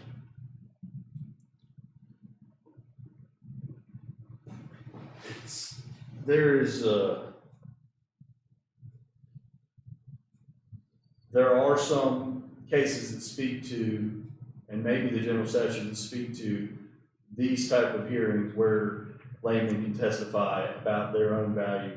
And then there's also a set of cases, especially in eminent domain, where the state comes and takes your property, where you definitely can talk about your value. And so, obviously it's up to the board to decide one way or the other whether that testimony is relevant or appropriate. So I think you could probably say. Generalities? Just a minute, you would guess your value would be affected negatively, but you can't come up with specific numbers. You always never know what the next buyer is. If someone wanted to build closer that direction, which is where the open land is to build in our house, if you want to expand, you'd go that way. It would definitely affect their buying decision. And I would think that it would affect the overall value just by appearance and character by 5 or 10 Does, and you hit on the next one, where is the expandable portion of your property, if you were to expand upon your property? It would go in their direction. It would go that direction. That's where it would go. And even if you built to the setback without crossing the setback, those two structures would be within 17 feet of each other, right? 12 and 2, well, 14 feet, I think, so. Depends on what part, we're 2 feet. It's some, from the steps, or go, from the wall or the steps, whatever, yes, you're right. correct. You're right, actually, my math, I was doing 15-foot setback on a 12-foot setback.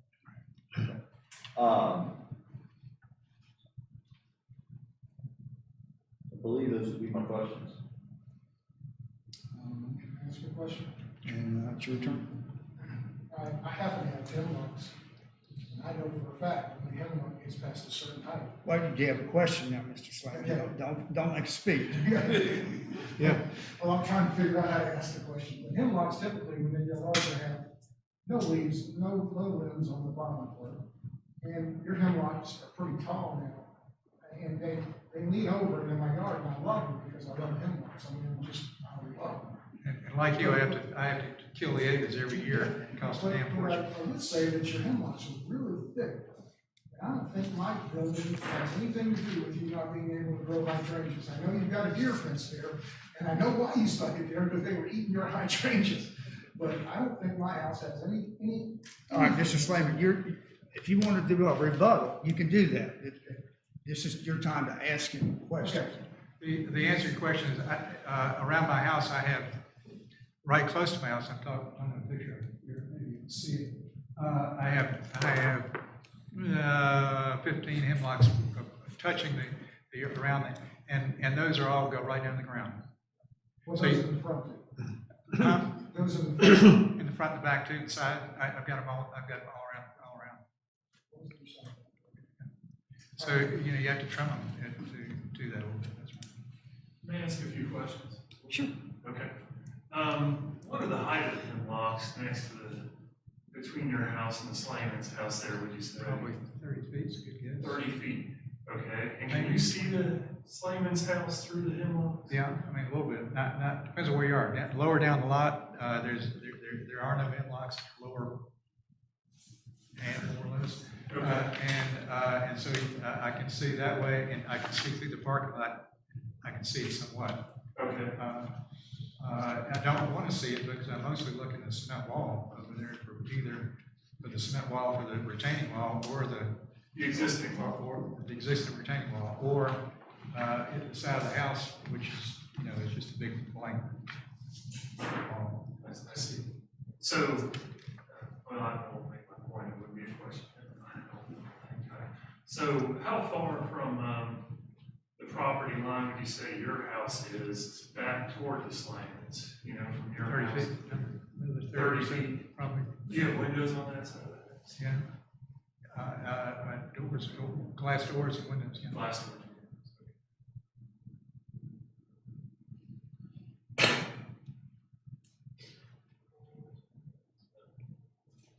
Okay, thanks. Any board member have any questions, Mr. Little? I have a question. So if you were to sell your property and somebody else was going to build, or you wanted to extend it, might those hemlock trees come down? Oh, yeah. I mean, yeah. So they wouldn't offer a buffer anymore. Right. And they're most of them are 2 feet from the property line or something like that. They're right on top of it. Okay. Now, Most of those on the sides, I guess, the ones I built to buffer. we were talking about the Slayman's house being cocked on the lot. Yours is cocked a little bit too, isn't it? Not much, but no, it's not much. It's not squared up though on the street. It's pretty much squared up. Looks on the picture, it looks like it's somewhat. I guess it is. A little bit. Maybe, yeah, it is a little bit. When the construction and the retaining wall obviously got extremely close to the property line in 2003, why didn't you complain then? I didn't ask the city And someone told me, whether they knew what they're talking about or not, is if you left two walls on the old house, you could do, with the violated the thing, you could do anything you want. We never got any notice, there was no zoning, there was nothing that we had noticed that was being thought of or being done. And it was completed after I left one time, and the time I came back, the foundation and the retaining wall were done pretty much together. And it was, it was in concrete, if you wanted to say that, at that point in time. But I was told, whether that's true, and it was not by the city, by somebody, that allowed them to do that without being challenged. I may have not known what I was talking about, but I thought that that's why I didn't do anything.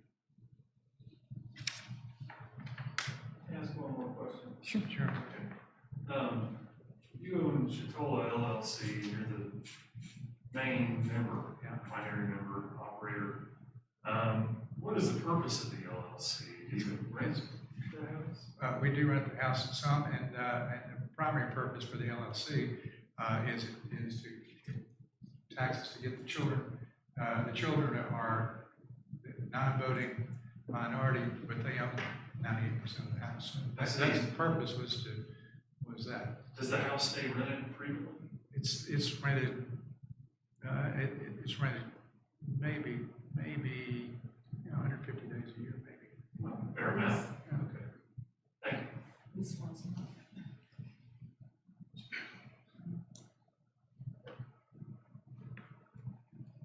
Sitting there calculating, it's probably wrong. It's less than that, but it's rented on weekends a lot, and in summer, for 6 or 8 weeks full time.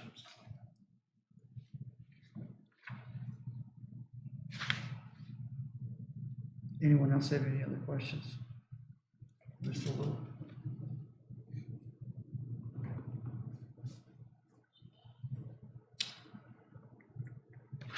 So, Mr. Little, you've been in your house, or owned the house, or Chatola LLC since 1997? Yes, it was not Chatola LLC quite then. It was just me and my wife to begin with, but let's say 3 or 4 years later, we switched to Chatola LLC, whatever you do to it. So yeah, I mean, the answer is yes, except for technicalities. Okay, so it was in the name of you and My wife to begin with. Maria Yeah. Little, up until what, about 2000? I can't remember, but let's say it's 5 years after, something like that. It's a good while ago.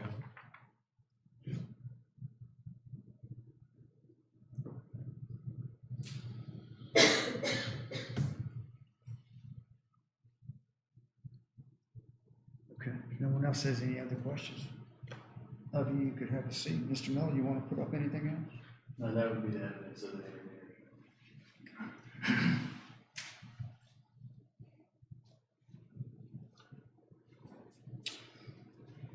Would anyone care to do the findings of fact?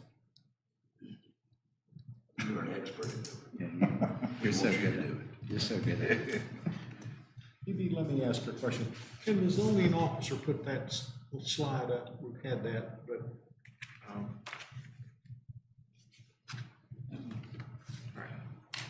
I'm not gonna discuss it. The existing closet is the part with the door up there. Correct. That's good.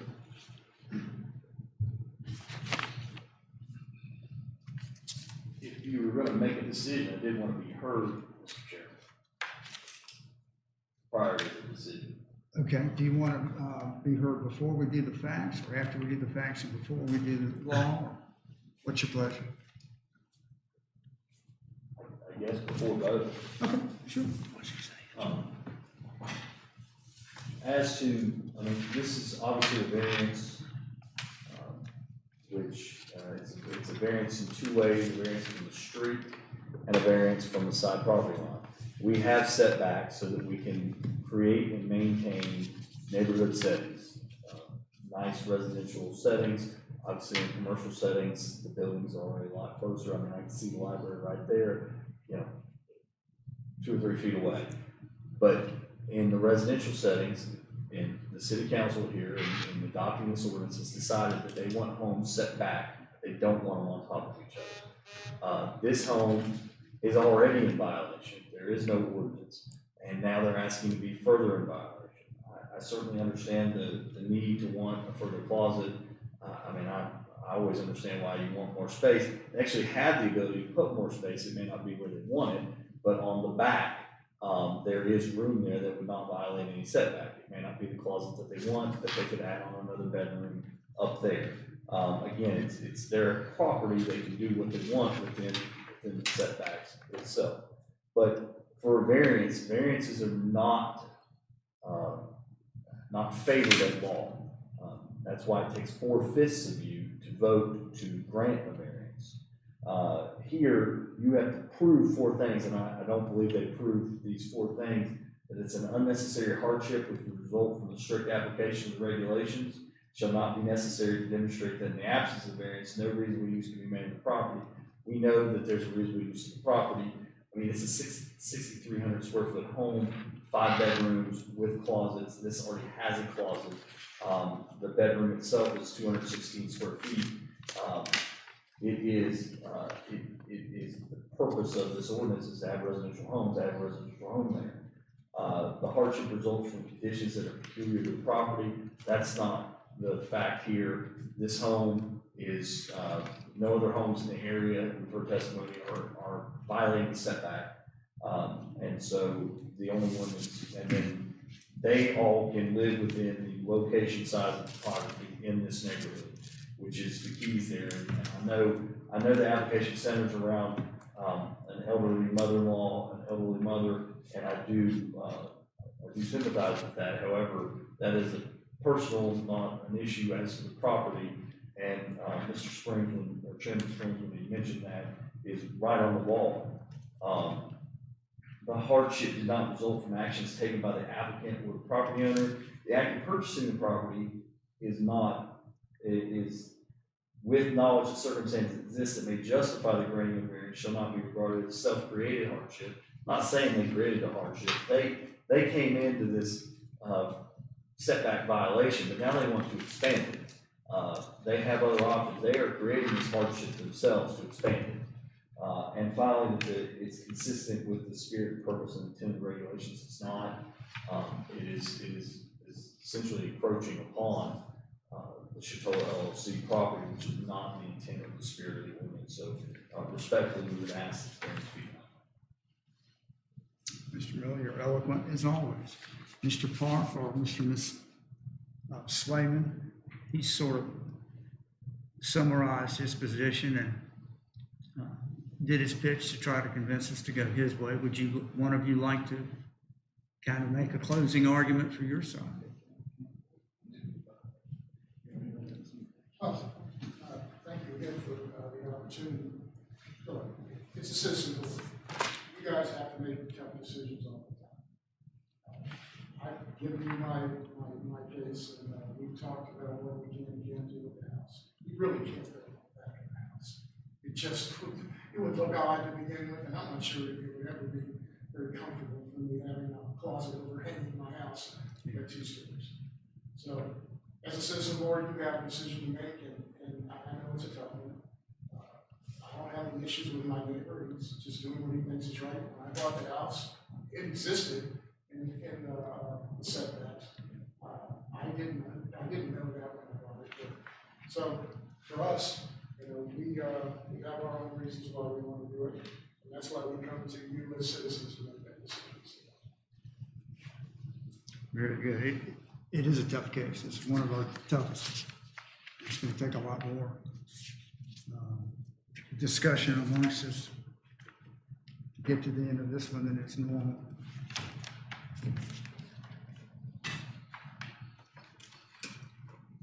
And as soon as I find my checklist, we'll continue.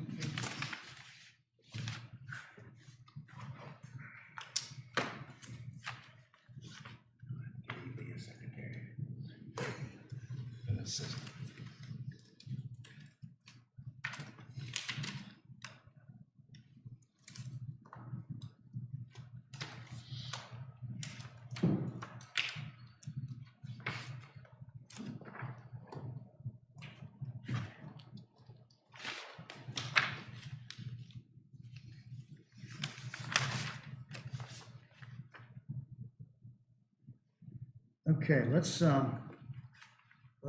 leave the evidentiary hearing status open so that as I go through the facts, as we go through the facts, we may want to clarify our memories a little bit. So let's leave that.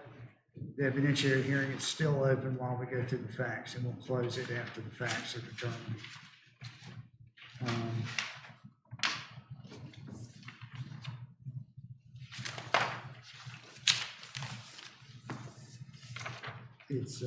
This is variance application number 2023-01. The hearing date is August 24, 2023. The board members participating, I will fill in later. The applicant is Ryan Parks. The owner of the property in question. Mr. and Ms. Slayman, are both your names on the deed? And, Just for the sake of clarity, the order being, I believe it's owned by a trust. And so it doesn't really make a difference to me one way or the other, but just so that the order is. well, let's get it right. The owner of the property in question is, what's the deed read? Is the owner? I think it's Joseph E. Slayman Trust. I think we put it in trust. It's on the deed there. Yeah, sure. Joseph, It's on the survey. Yeah, Joseph E. Slayman, trustee. Trust.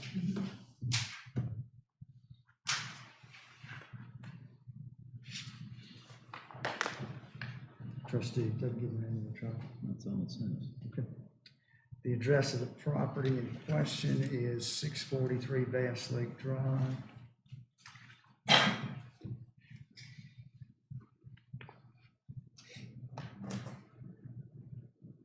And it was built in, what did we decide, 2003?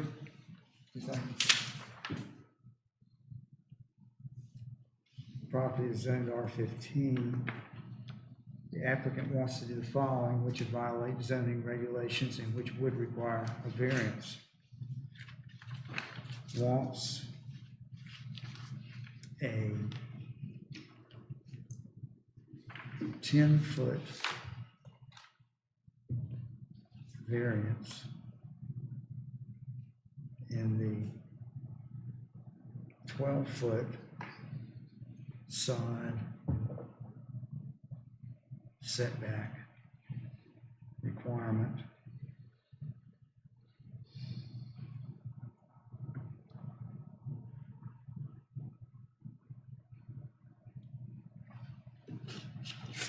On the side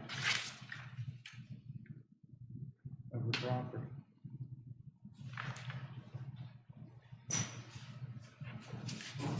That's A.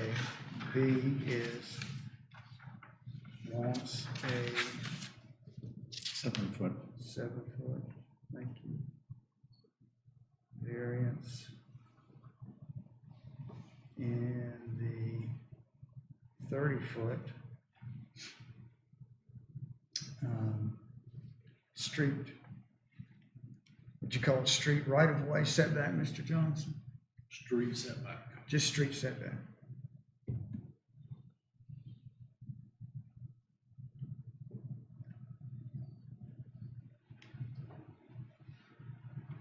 Blowing Rock zoning code ordinance section, which is at issue here, and which stands in the applicant's way, is, we actually have a copy in here somewhere.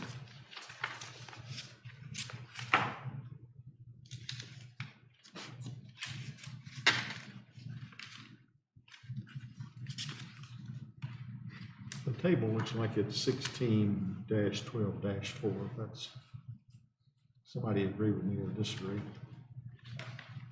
Actually, Mr. Johnson put a copy of it in his packet now, and I can't find it in the sea of paper I'm waiting for.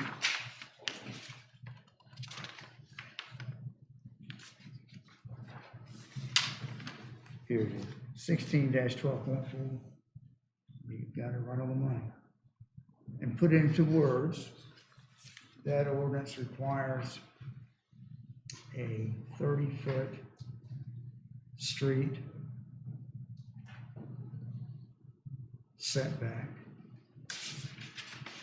in R15 and a 12-foot side setback.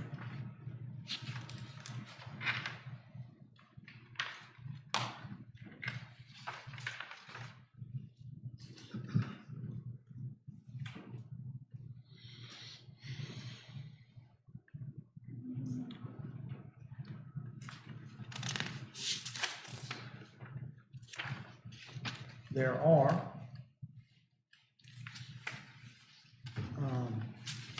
other parties withstanding to come into this case and hearing, and the other parties withstanding are, and their addresses are, Chitola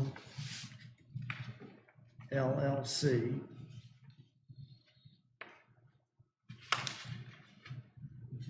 and would you have any problem if I put Chitola LLC and Mr. and Mrs. Prescott Little? Any problem with that? I don't know.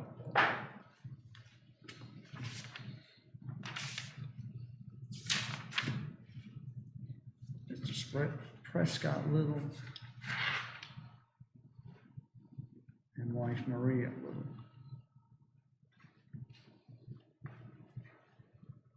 Whose address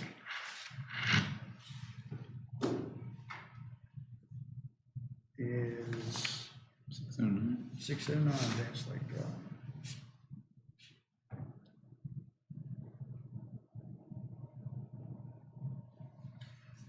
I'm going to continue and say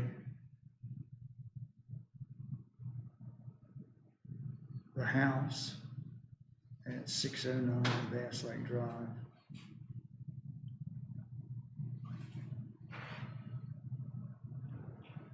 is next door to 643 Bass Lake Drive.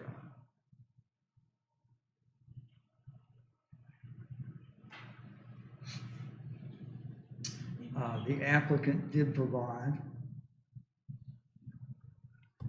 drawings or sketches or plans or pictures illustrating what the applicant wants to do. Some of the staff report, Mr. Parks, was your material, was it not? Correct. The town of Blowing Rock has provided and given all necessary legal notices of this case and this hearing. There was proper notice of this case and hearing given to all property owners for property abutting the parcel of land which is at issue here. The proper notice was given to any other persons entitled to receive notice. The applicant did receive a copy of the planning director's staff report prior to the hearing.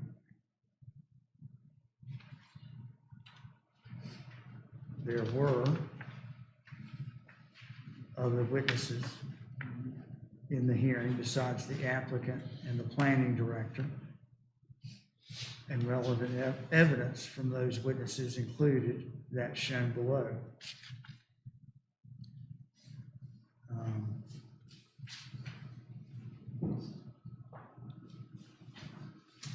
Mr. Joseph Slayman, excuse me, testified.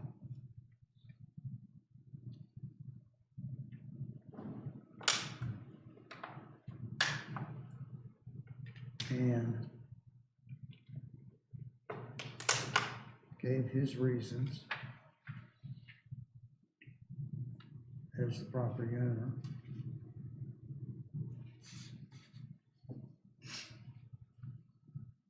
for wanting the variance.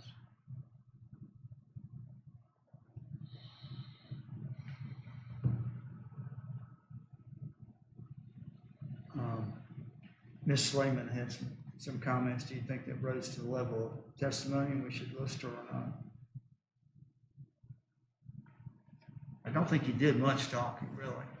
Let's keep it with Mr. Joseph Slayman.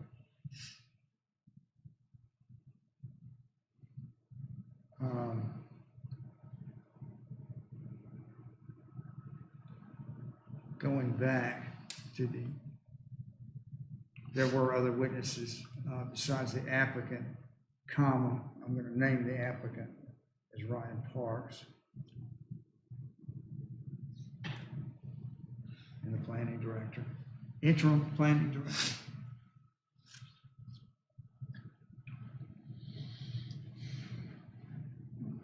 And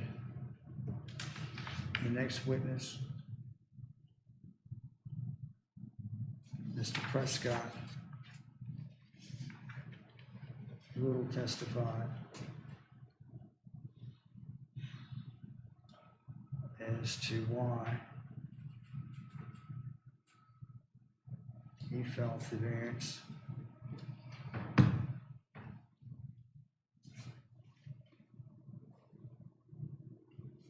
should not be granted.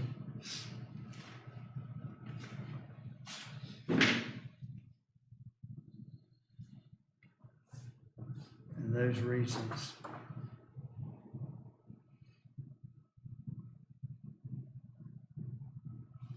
let's get back before I finish Mr. Little's. Let's go back to Mr. Slayman, who I said gave his reasons as the property owner for wanting the variance, and those reasons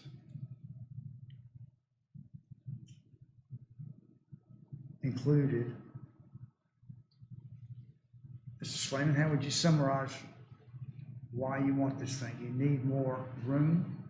Need more room, and there's nowhere else to go. Yeah, one closet on the fourth floor. And those reasons included a need for more room in the house and more closet space. Would that be a fair statement? It's very safe.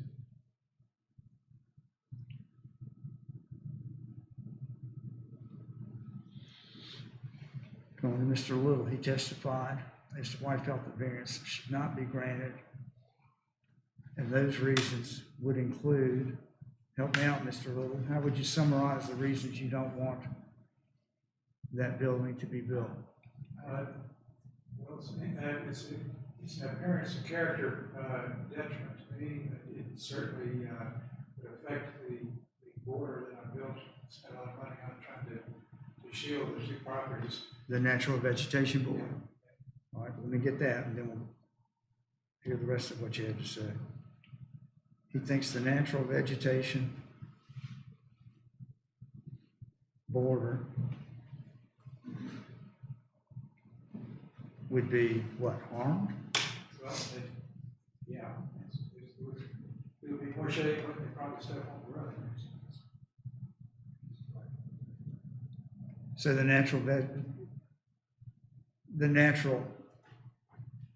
the existing natural vegetation border Would be more shaded and not be able to grow. Some of them are not shaded.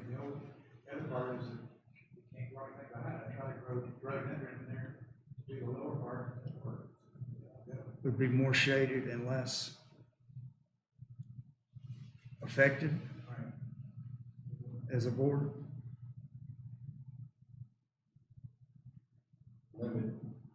He also testified that it limits the marketability of his property and the ability to expand his building footprint. Thank you, you're quite right. He also thinks the desired new addition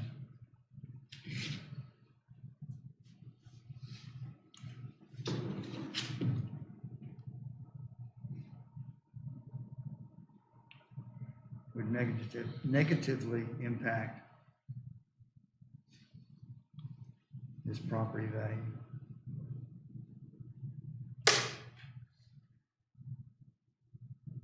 And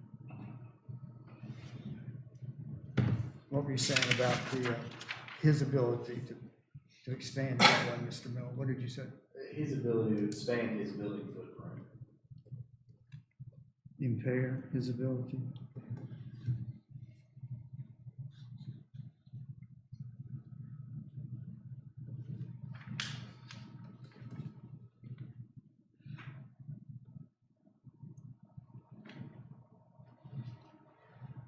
expand his house's footprint.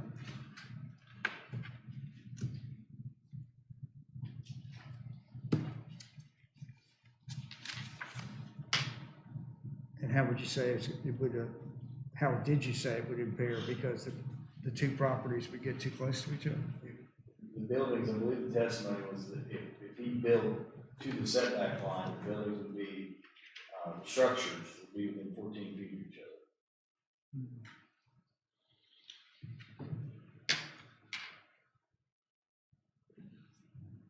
Yeah, I recall And that. I said to the property line, I meant to the setback on his property line.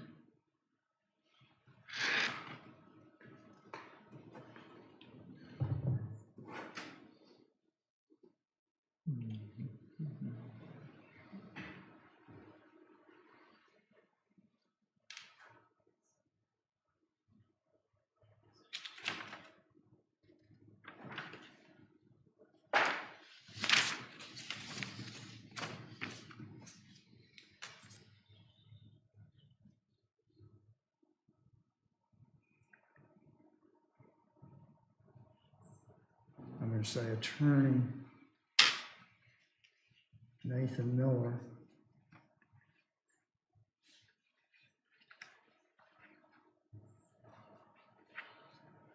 summarized Chitola LLC's and Mr. and Mrs. Little's position in this case.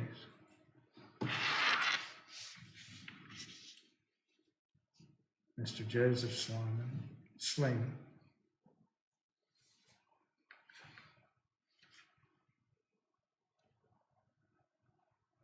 summarized the variance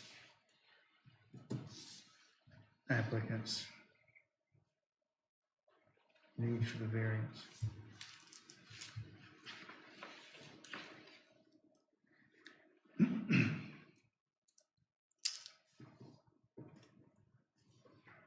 What the applicant is proposing would or would not impair emergency vehicles such as fire trucks and ambulances. What does the board think?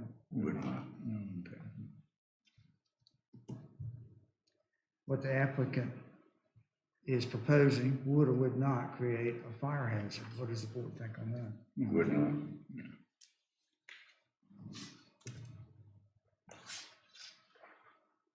What the applicant is proposing would or would not block or impede visibility on any street or highway. Would or would not. What does the board think? No. Would not.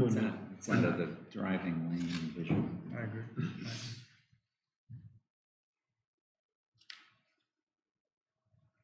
What the applicant is proposing would or would not be contrary to public health and or safety. I don't think it would. Anybody see a problem with the public health or safety? Okay, would not.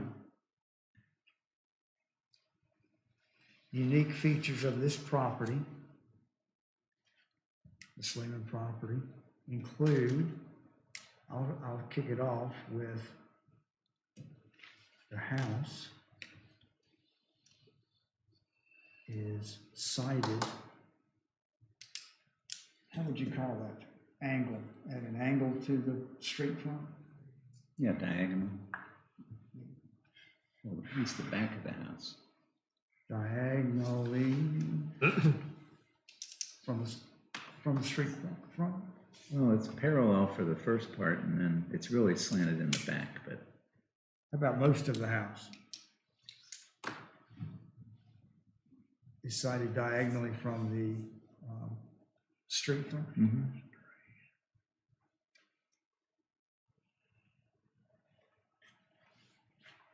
I'd say the existing structure already encroaches on the setback. I don't know if that's a unique feature. We're gonna get into that for sure. Let's kind of take it chronologically. There was at one time an earlier house on this lot, which was demolished in approximately 2003. All right. Pretty good. Let's mention the original house. There was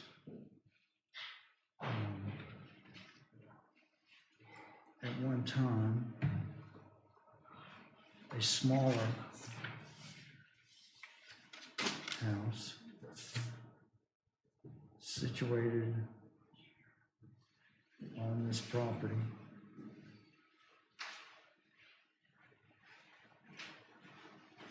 Which was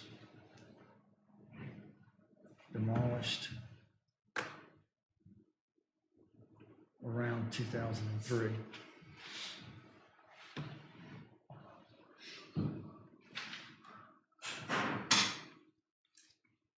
At that time, the present house was built,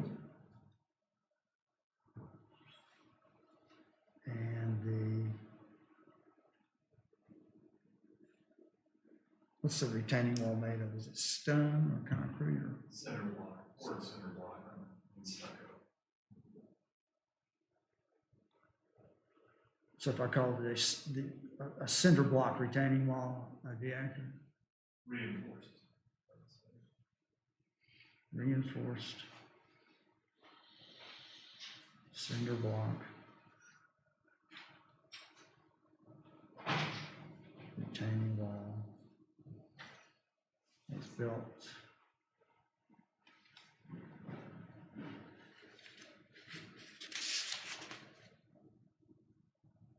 all right, somebody give me some language on the setback violation back in 2003. According to the current setback rules, their house went into the 30-foot setback on the left side of the house. Well, we were fuzzy on that. Mr. Johnson, I'm gonna put you on the spot a little bit. In 2003,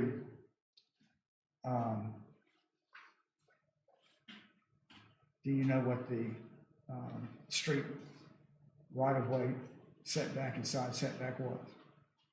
I do not.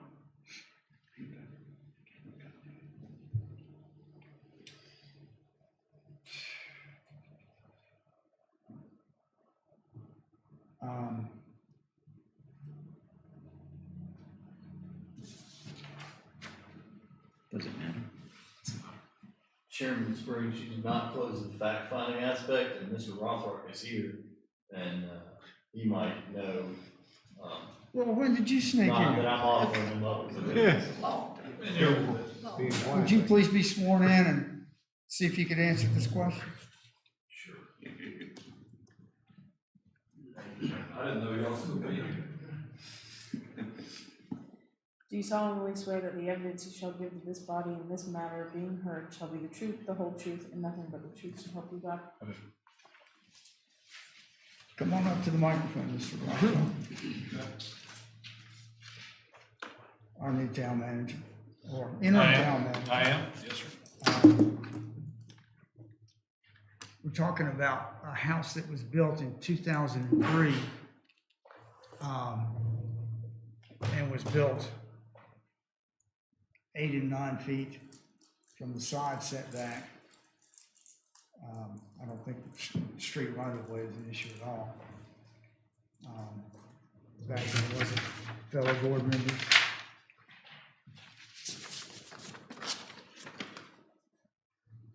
Here's the 30-foot line. So this part of the house is all inside that.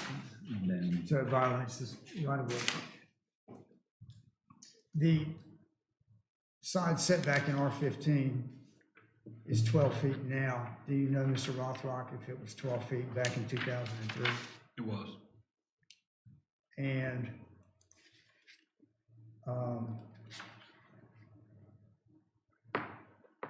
turning to Mr. Johnson for a minute, I hate to hopscotch around. Mr. Johnson, looking at this, it looks like the house built in 2003 also got into the 30-foot street right-of-way setback.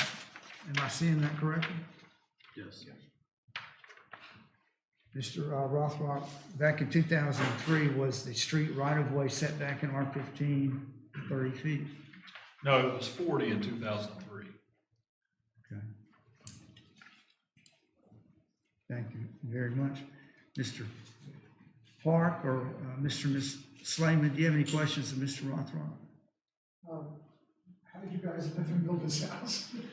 Well, there were different rules for enlargement of a non-conforming situation back then. Back in 2003, and I'm just trying to clarify. I remember the house being remodeled. There was a house there before 2003. Well, we understand it was torn down in 2003, when the present house. Yes, Mongaluzzi's owned it at a time, and I guess 2003 is when they did some work.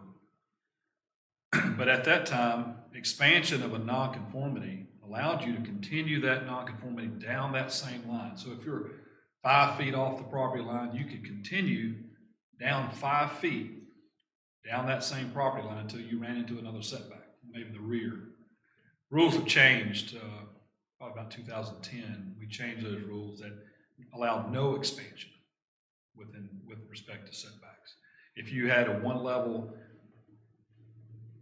house that was 5 feet into the setback, you could not go up to a second level. In fact, if you have a deck, we changed the rule that if you had just an existing deck that violated the setback, you could not add a roof over that because it expanded the nonconformity of that structure. I'm the present homeowner, so that's why I'm asking. So is Rules it- were a little different then, and whatever they did then met the ordinance as it was then at that time. So you're saying it is possible that in 2003, when the existing house, the newer house was built, it may have been in compliance with the zoning regulations at that time? I'm all but certain that it was. And built on an existing foundation, do we actually know that? I don't know. Anybody have any more questions for Mr. Rothrock?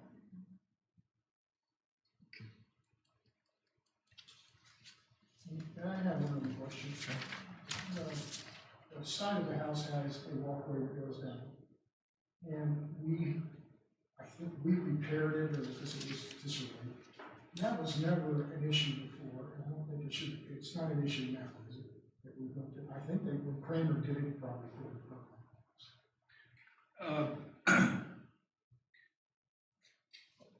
Is a landscape wall, a landscape walkway, It's a walkway to access the rear of the property. and it's not constructed by wood or. No. Is It- it there- Here it is. Oh, yeah, that really doesn't even require a permit. Is this the retaining wall? I heard something about a retaining wall. That's the retaining wall. And a retaining wall, over a certain height, today, if it's over 4 feet high, requires an engineer certification. But that retaining wall can't be of a certain height within the setback. So there's different rules, it applies to a fence as well. If there was a fence, it could be right on the property line as long as it's not more than 6 feet high. Anybody have any more questions for Mr. Rothrock? So, I have a few. So as to a, structure, how does the zoning ordinances or the code define a structure in Walnut Rock? I'd have to look, Nathan, Okay. I'd have to look at it, I don't know. So a concrete poured steps with slate overlaid on top would not be considered a structure No. within the setback? No. It's like a patio, a finished patio or something like that does not require a permit. Once you start involving a retaining wall over 4 feet, it may. but I understand it doesn't require a permit, but is it allowed in the setback? Yes, Okay. all the way to the property line. Okay. Thank you, Mr. Rothrock, we appreciate that. Board members, I'm going back to the list of witnesses, and I'm adding Mr. Rothrock, and I'm saying, witness Kevin Rothrock.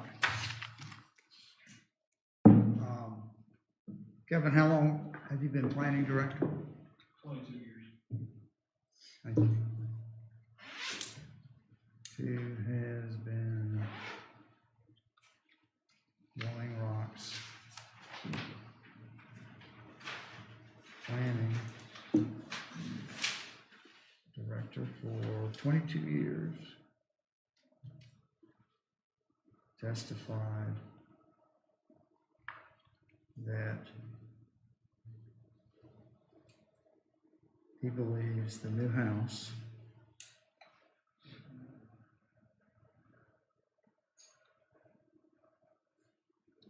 built in 2003 was in compliance with the zoning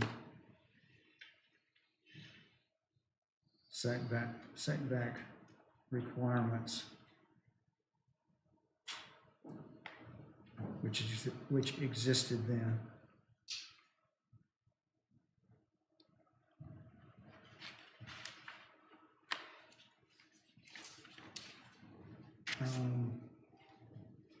So going back to the unique features of the property, I've talked about, at one time there was a smaller house on the property, which was demolished in 2003. At that time, the present house was built and the reinforced cinder block retaining wall was built.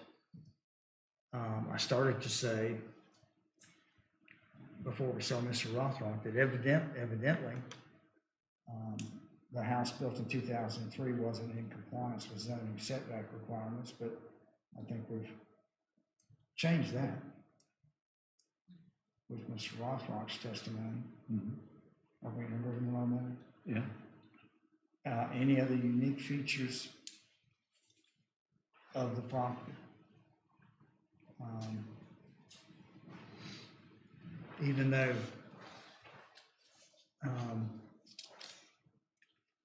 the house and retaining wall may have been built in compliance with the existing zoning regulations, the new house and the retaining wall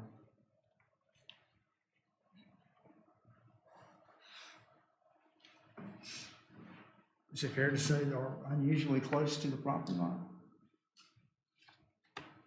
Is that a fact? Yes. Yeah. And there's something about the height of the retaining wall too. If it was 4 feet versus 10 or 15.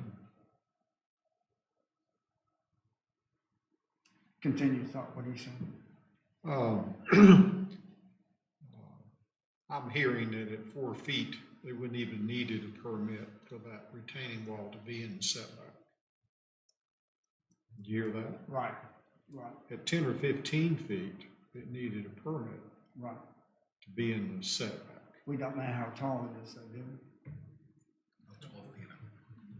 I believe it was right around 12 feet. At the back, yeah. So it did not need a permit.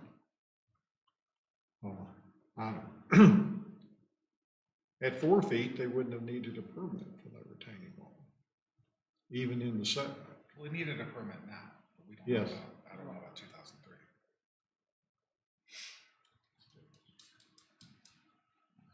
Okay, we're in agreement the retaining wall is 12 feet at its highest. Okay, let's just put that in there.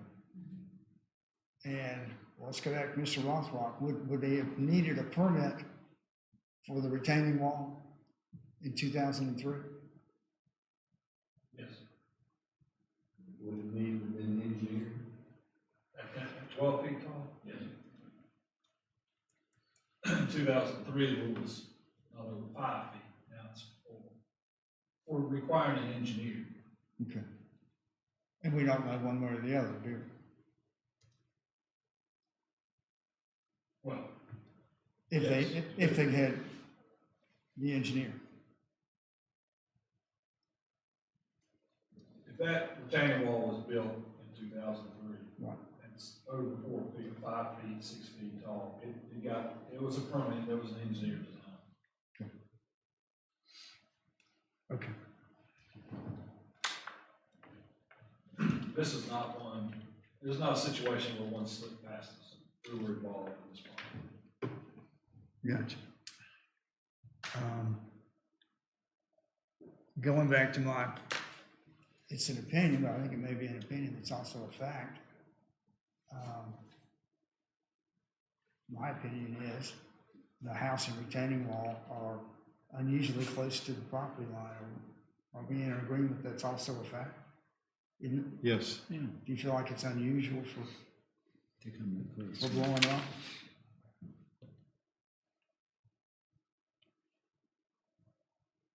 In an R15 situation. Right. Or unusually close to the side property line.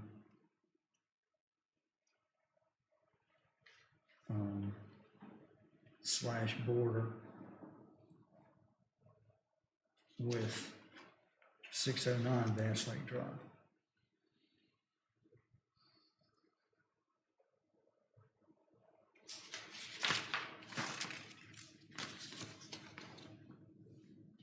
Any other unique features anybody wants to list? Okay.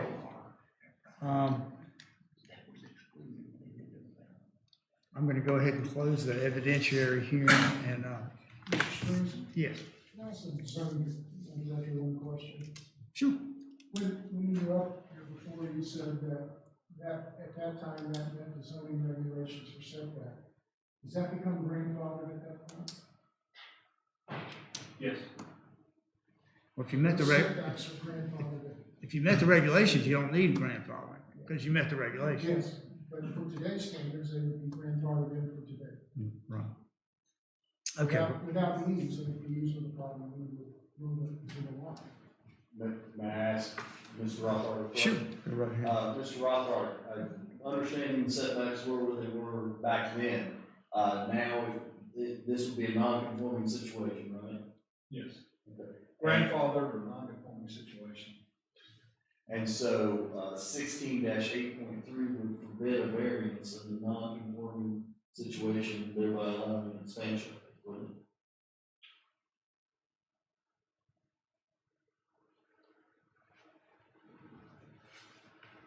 16.83 prohibits expansion of a non-conforming situation.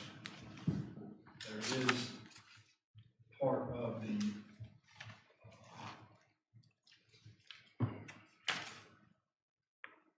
variance finding that makes mention of expansion of non-conforming situations. But also, every variance is an expansion of non-conforming situation. Every variance is an ask to enter in upon a That's right. non-conforming. And you gotta meet the criteria to be able to. Sure, but this would be an expansion of the non-conforming, situation. 16-8.3.1, says, further, no expansion of the principal structure shall result in enlargement of a non-conforming situation with respect to setbacks or building height. That's correct. That's why they're asking for variance.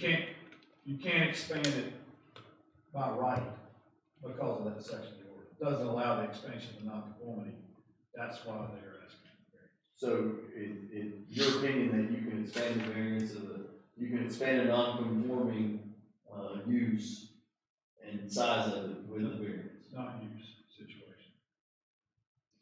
Not a non-conforming use. That's use of property. You could not expand that. Okay. But if you got a variance, you could expand the non-conformity. The ordinance does not allow. That's why we're going to the citizen board to make that determination, because we are grandfathered into this. So, I get you. I just respectfully disagree with Mr. Rothhard's, testimony, but that's fine. Do you mean Mr. Slayman or Rothrock? Mr. Rothhard, I do not, well, I'm not gonna testify this. That, I don't believe that is correct on the reading of the ordinances, but Charles shall. Well, let's read that section. Mr. Mills brought our attention to 16-8.3, extension or enlargement of non-conforming situations. Except as specifically provided in this section, no person may engage in any activity that causes an increase in the extent of non-conformity. Now, the siding of the house now is already well into the required setback. It's not illegal, but it's definitely non-conforming. And what's there is grandfathered.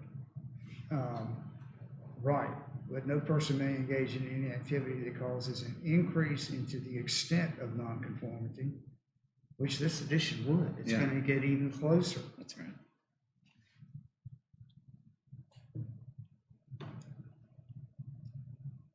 In particular, physical alteration of structures or the placement of new structures on open land is unlawful if such activity results in an increase in the total amount of space devoted to a non-conforming use or an increase in nonconformity.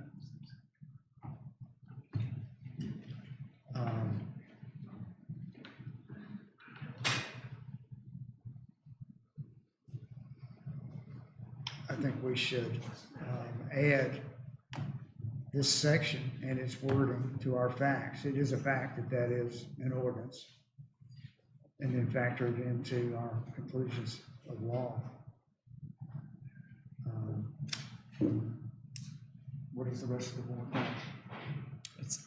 That sums it up right there. That's what the rule is that we're discussing. So we're adding to it in terms of its use and height.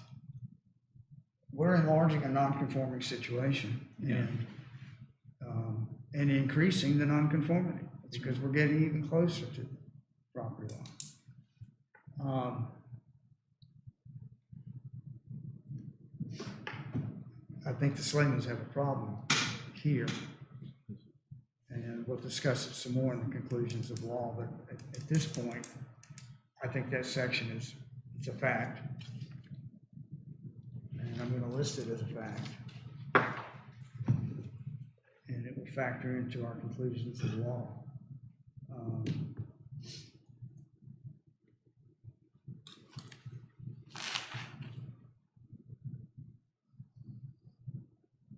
And I'm going to say,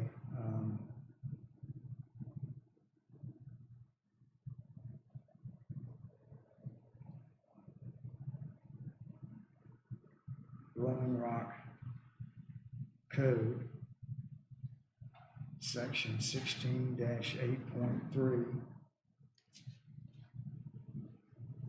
extension or enlargement of non-conforming situations. Is that just a Blowing Rock code or is that a state code? Yes, that's Blowing Rock. Yeah. Says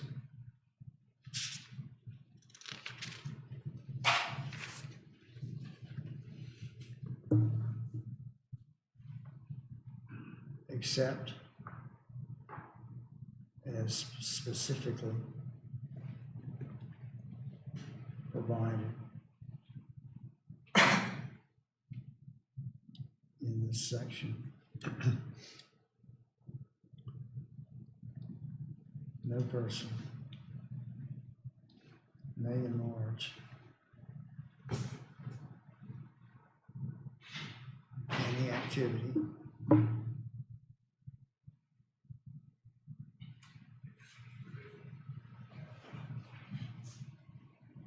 may engage, I said enlarge, may engage in any activity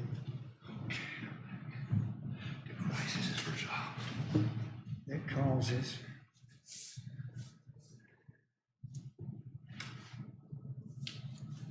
Mr. McGill, were you in the room when we discussed the wording Blowing Rock Code Section 16-8.3. I was when you started discussing it, but I had to leave. There was a crisis outside. Okay. All right. You can read that briefly. Read it briefly. Yeah. Let me read it as I write. What I've written so far is, we've added a fact. This code section, this ordinance is a fact. Blowing Rock Code Section 16-8.3, entitled Extension or Enlargement of Nonconforming Situation. It says, except as specifically provided in this section, no person may engage in any activity that causes an increase in the extent of nonconformity. In particular, physical alteration of structures or the placement of new structures on open land is unlawful if such activity results in an increase in the total amount of space devoted to a nonconforming use, or an increase in nonconformity. And the wall is being used as a foundation. This existing wall. The existing wall is, you want to add that as a fact? Yeah. But the problem is, and again, we'll discuss this in the conclusions of law, this is going to enlarge a non-conforming situation and increase the non-conformity because it's going to get even closer to the side setback. Yeah, I agree with that. So let me continue writing. No person may engage in any activity that causes an increase in the extent of nonconformity.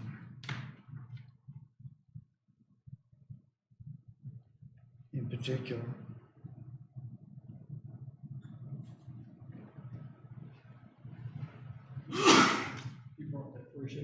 physical alteration of structures or the placement of new structures on open land is unlawful.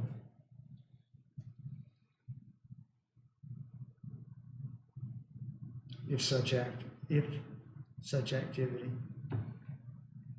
results in an increase in the total amount of space devoted to a non-conforming use, or B, an increase in non-conformity.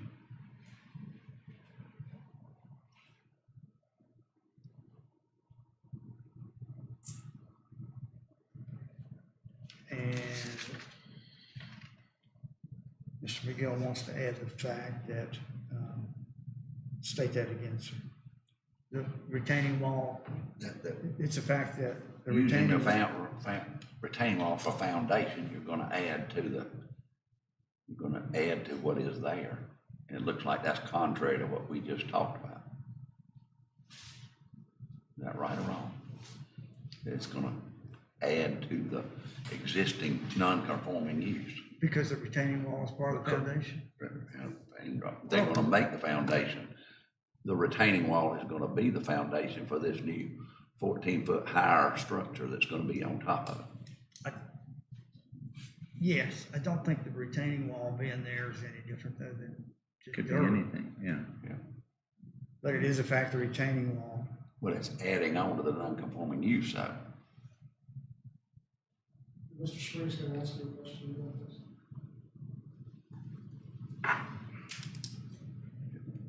I don't know that has anything to do with it. question. You got a question for you? I'm thinking. All right, I'll make a motion that we open the evidentiary hearing to take Mr. Slayman's question. Is there a second? A second. There's a second. All in favor of opening the evidentiary hearing momentarily, take Mr. Slayman's question, say aye. Aye. Aye, it's unanimous. Go ahead, This Mr. will be the Slayman. last question. Go. All right, I understand. The zoning director said that when I asked him if it was grandfathered in, Yes. he quoted that section, and then he gave a caveat to that quote.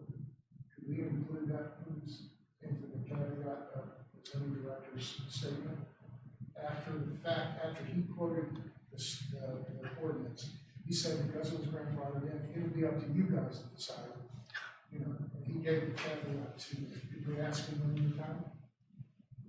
Well, that's his opinion on the law. The law is,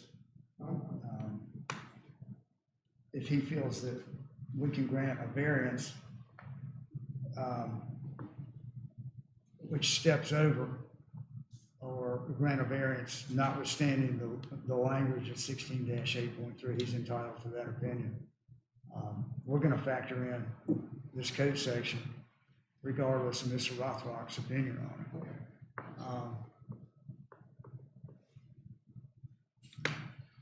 I think you have some comfort in the fact that you've gotten the statement of the zoning enforcement officer that was here in 2003, that the house and the retaining wall didn't violate any existing laws at the time. I think you can take some solace in that.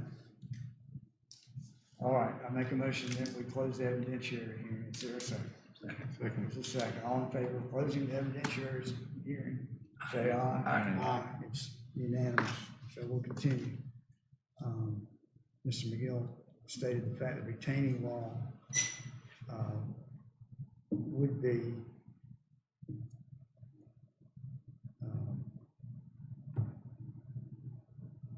a part of the foundation of the addition. It's going to be the foundation for the new addition, you know, True, okay. it's going to be. Of the new addition.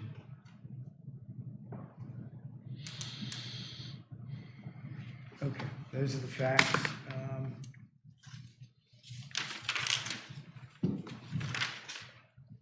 I move that the board adopt the facts as listed. Is there a second? Second. There is a second. All in favor of adopting the facts that we have just gone over and spoken, say aye. Aye. Aye, it's unanimous. We'll move to conclusions of law.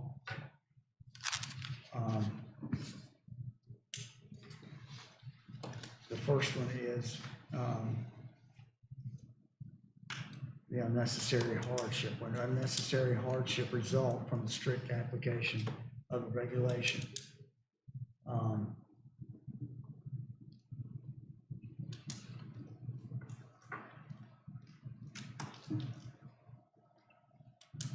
Let's discuss it. My wheels are spinning on Well, I this. think there's a hardship dependent upon the proposed use, that they're, you know, they have a need for more room. Right. But that's the use of the property as opposed to the actual structure. I find it does not. Substantial mere come. It's a wonderful thing to have it, but is it something that's necessary that we need to give a variance on it?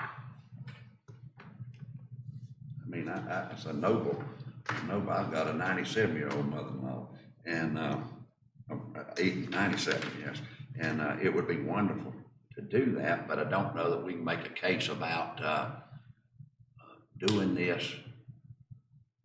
It's not absolutely necessary. It's a wannabe or a good thing to have, but Based upon the proposed use. right, based on our safety. Otherwise, they have plenty of square footage. Yeah. But well, not for that That's right, particular- based on use, you know, and I just think it's a noble cause and it's a wonderful cause and it would be wonderful, but we've got,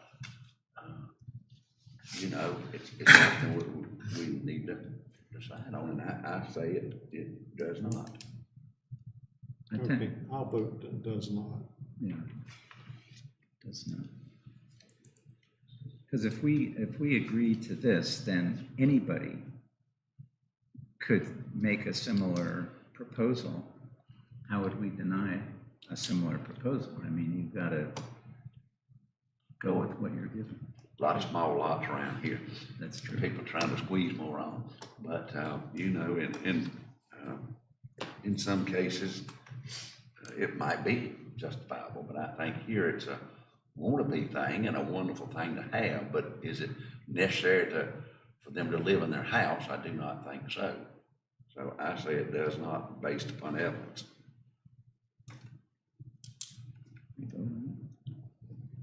All right,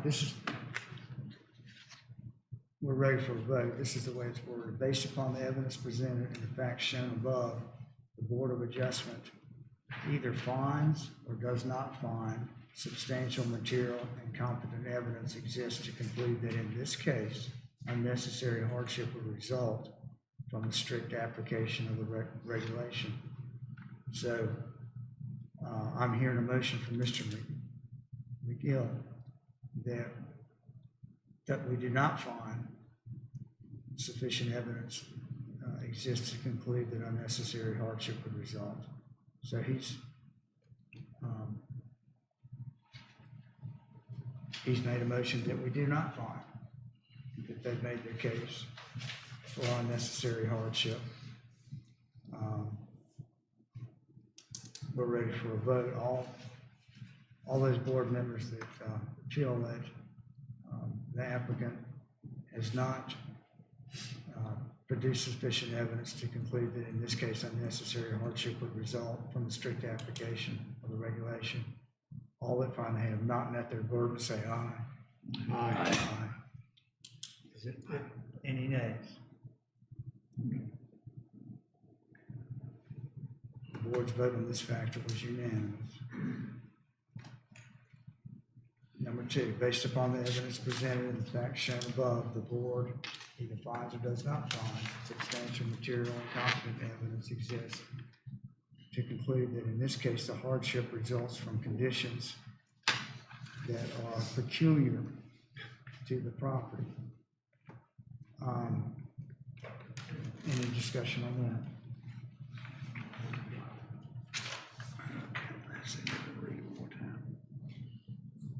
What were peculiar to the property notes again?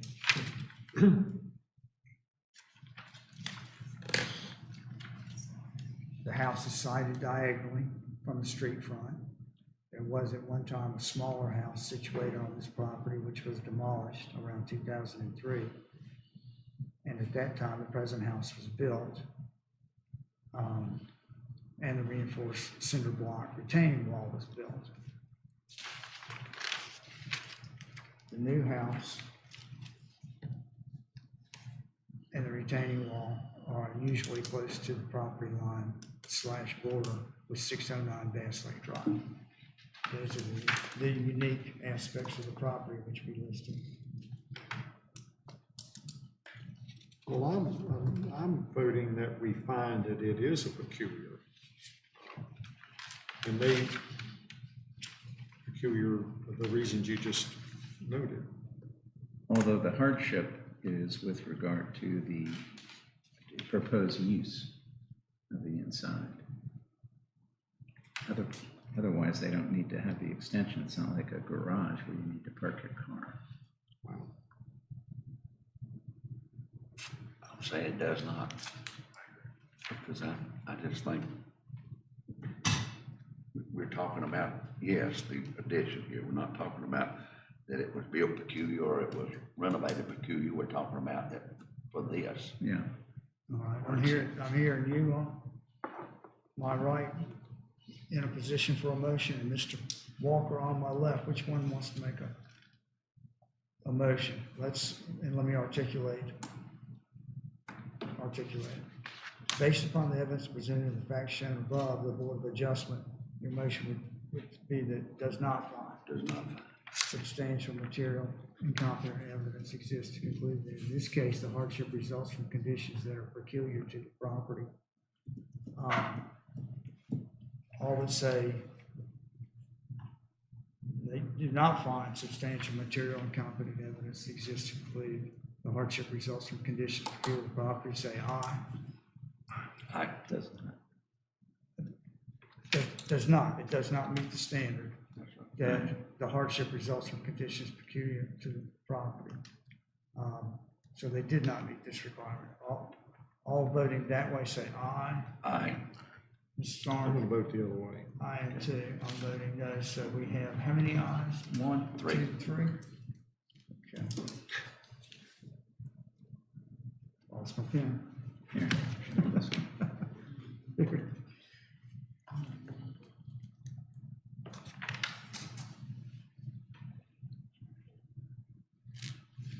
Three members vote no. That was McGill. Schiller. Yep. And Walker. There's me. 2 vote yes. Springs. And Stones. The vote on this factor was 3 to 2. Based upon the evidence presented and the facts shown above, the Board of Adjustment finds or doesn't find substantial material competent evidence exists to conclude that in this case, the hardship did not result from actions taken by the property owner. Have you any discussion on that one? It's fines on that one, I think. Yeah. I think it's true that they didn't do anything to create hardship. It was there when they bought it. I propose Mr. we Walker? Except we just voted that there is not. This is number 3. This is, Right, I know. Number 3. We just voted on the first, but there isn't a hardship. So how can we vote that they didn't create the hardship by wanting to make the addition? Let's say based upon the evidence. well, I would, I don't know if that's what it means. yeah, I think you could read it as, the hardship, the situation. Right. To conclude that in this case, the situation did not result. And I think. I mean, the house is where it is, they bought it, Yep. they didn't do anything. So I'd say that we find substantial material You competent wanna make- evidence. We're on 3. Three. Roll 3. Based upon the evidence presented, the facts shown above, the Board of Adjustment finds substantial material competent evidence exists to conclude that in this case, the hardship did Did not not. result from actions taken by Yep. the applicant or the property owner. All that finds, that it did not come from actions taken by them, say, yay. Yeah, And vote against the nay. Okay, so Mr. Beagle, you yay or nay that they met the burden? They did not contribute to it. They did not contribute. It's Mr. fine. Stone? Yeah. Fines, they did not contribute. They, Isn't it fines? The answer there is fines. They did not contribute. there's 2 knots in there. Let's get that right. Okay. I'm not questioning your intelligence. It's just, did not result from actions taken by the applicant. Right, that's your feeling. What's that? You feel the hardship, the situation did not result from actions taken by the Slavins. I'm saying does not find, is that what we're interpreting that? Does not find that the hardship did not Did not. result. We got a double negative. I don't know what that means. well, take out one negative, you're just left with one. We find that Okay, the we hardship find that they did did not not. result. All right, I'm with fines. Yeah, Okay, Mr. McGill, you're fine, Fines, that was my answer. fines, fines. I'm fines, and you did not find. Okay. So the vote is 4 to 1. All but Mr. Walker vote. Applicant did not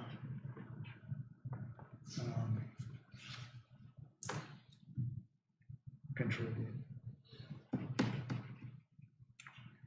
Did not take actions.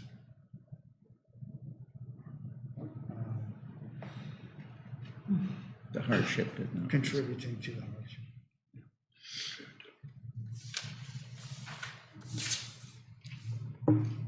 Number 4, based upon the evidence presented and the facts shown above, the Board of Adjustment finds or doesn't find substantial material and competent evidence exists to conclude that in this case, the requested variance is consistent with the spirit, purpose, and intent of the regulation, such that public safety is secure and substantial justice is achieved. Any discussion on that?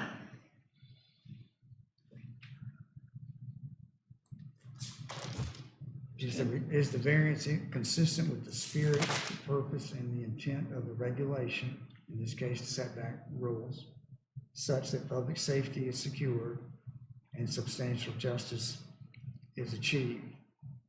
Well, as far as the spirit, purpose, and intent of the regulation, it's mainly there for adjoining property owners, so that their rights are not infringed upon as far as the other property having the proper setback. So I don't think it's the purpose of the regulation to allow this. Does not find. Does not find. Well, I think this is where we kick in.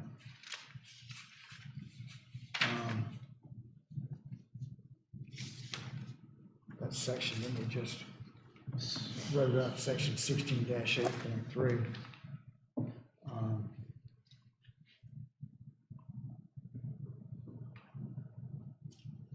And if you're reading it as I'm reading it, that this is going to exacerbate a non-conforming use, increase the non-conformity.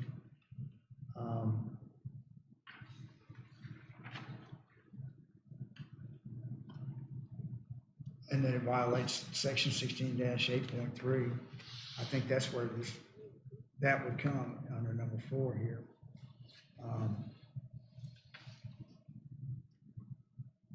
So first of all,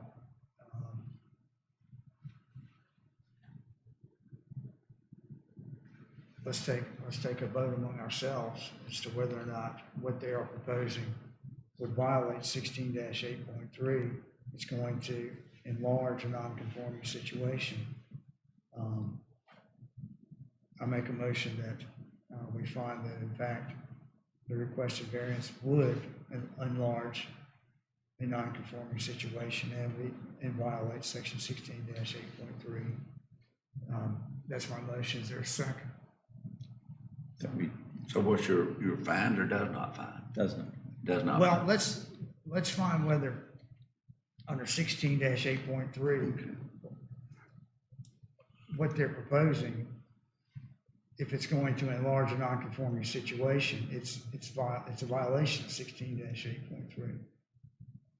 Don't you think we ought to find whether they're going to violate that or not, and then apply that violation or not I agree with to that. number 4? So it's fines. Let's find whether we agree that it would violate that ordinance. I move that we find that it would in fact violate that ordinance and it would enlarge and extend a non-conforming situation. Is there a second to my motion? Mr. Walker, second. Does All not that- find? We're voting as to whether it would violate that section Yeah. first. Yeah.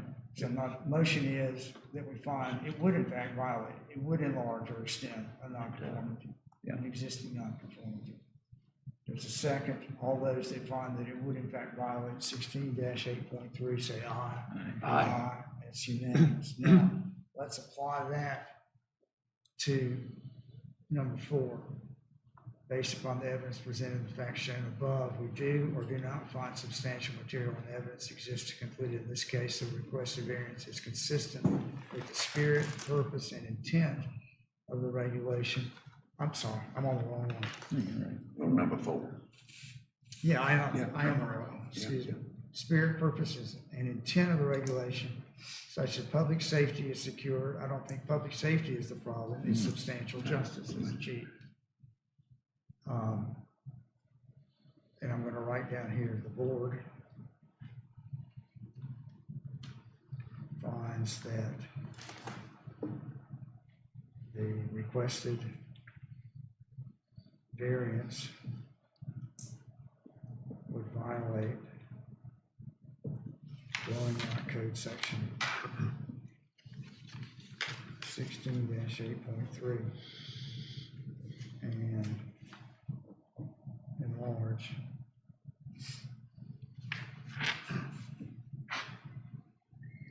an existing non-conforming situation and increases extent of nonconformity.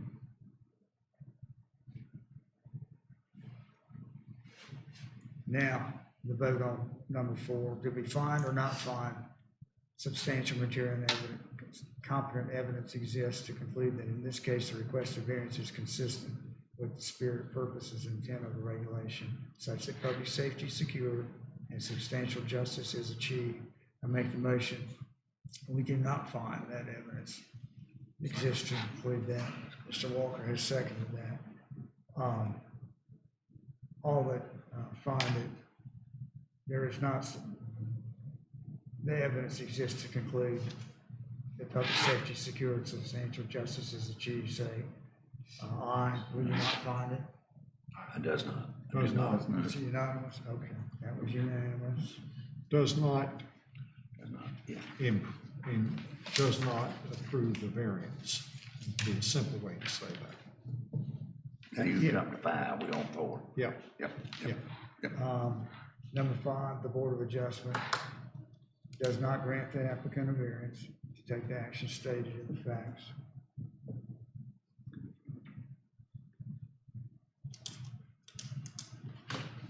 And I make a motion that we do not grant the applicant a variance. Is there a second? Second. Second by Mr. McGill. All those that find that the variance is denied, say aye. Aye. Aye. It's unanimous. Number 6 is not applicable. This decision will be,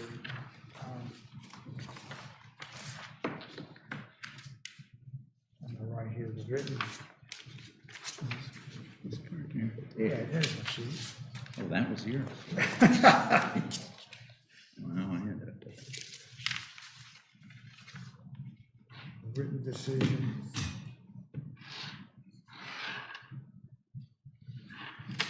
Has been put into writing and has been approved by the participating members of the Board of Adjustment. Finally, the Board of Adjustment did adopt the above conclusions of law by a vote of, I move that we adopt our conclusions of law and our findings on each of the factors. Is there a second on that? Second. Second by Mr. Schiller. All those in favor of adopting the conclusions of the law, just as we just gave them, say aye. Aye. Aye. It's unanimous.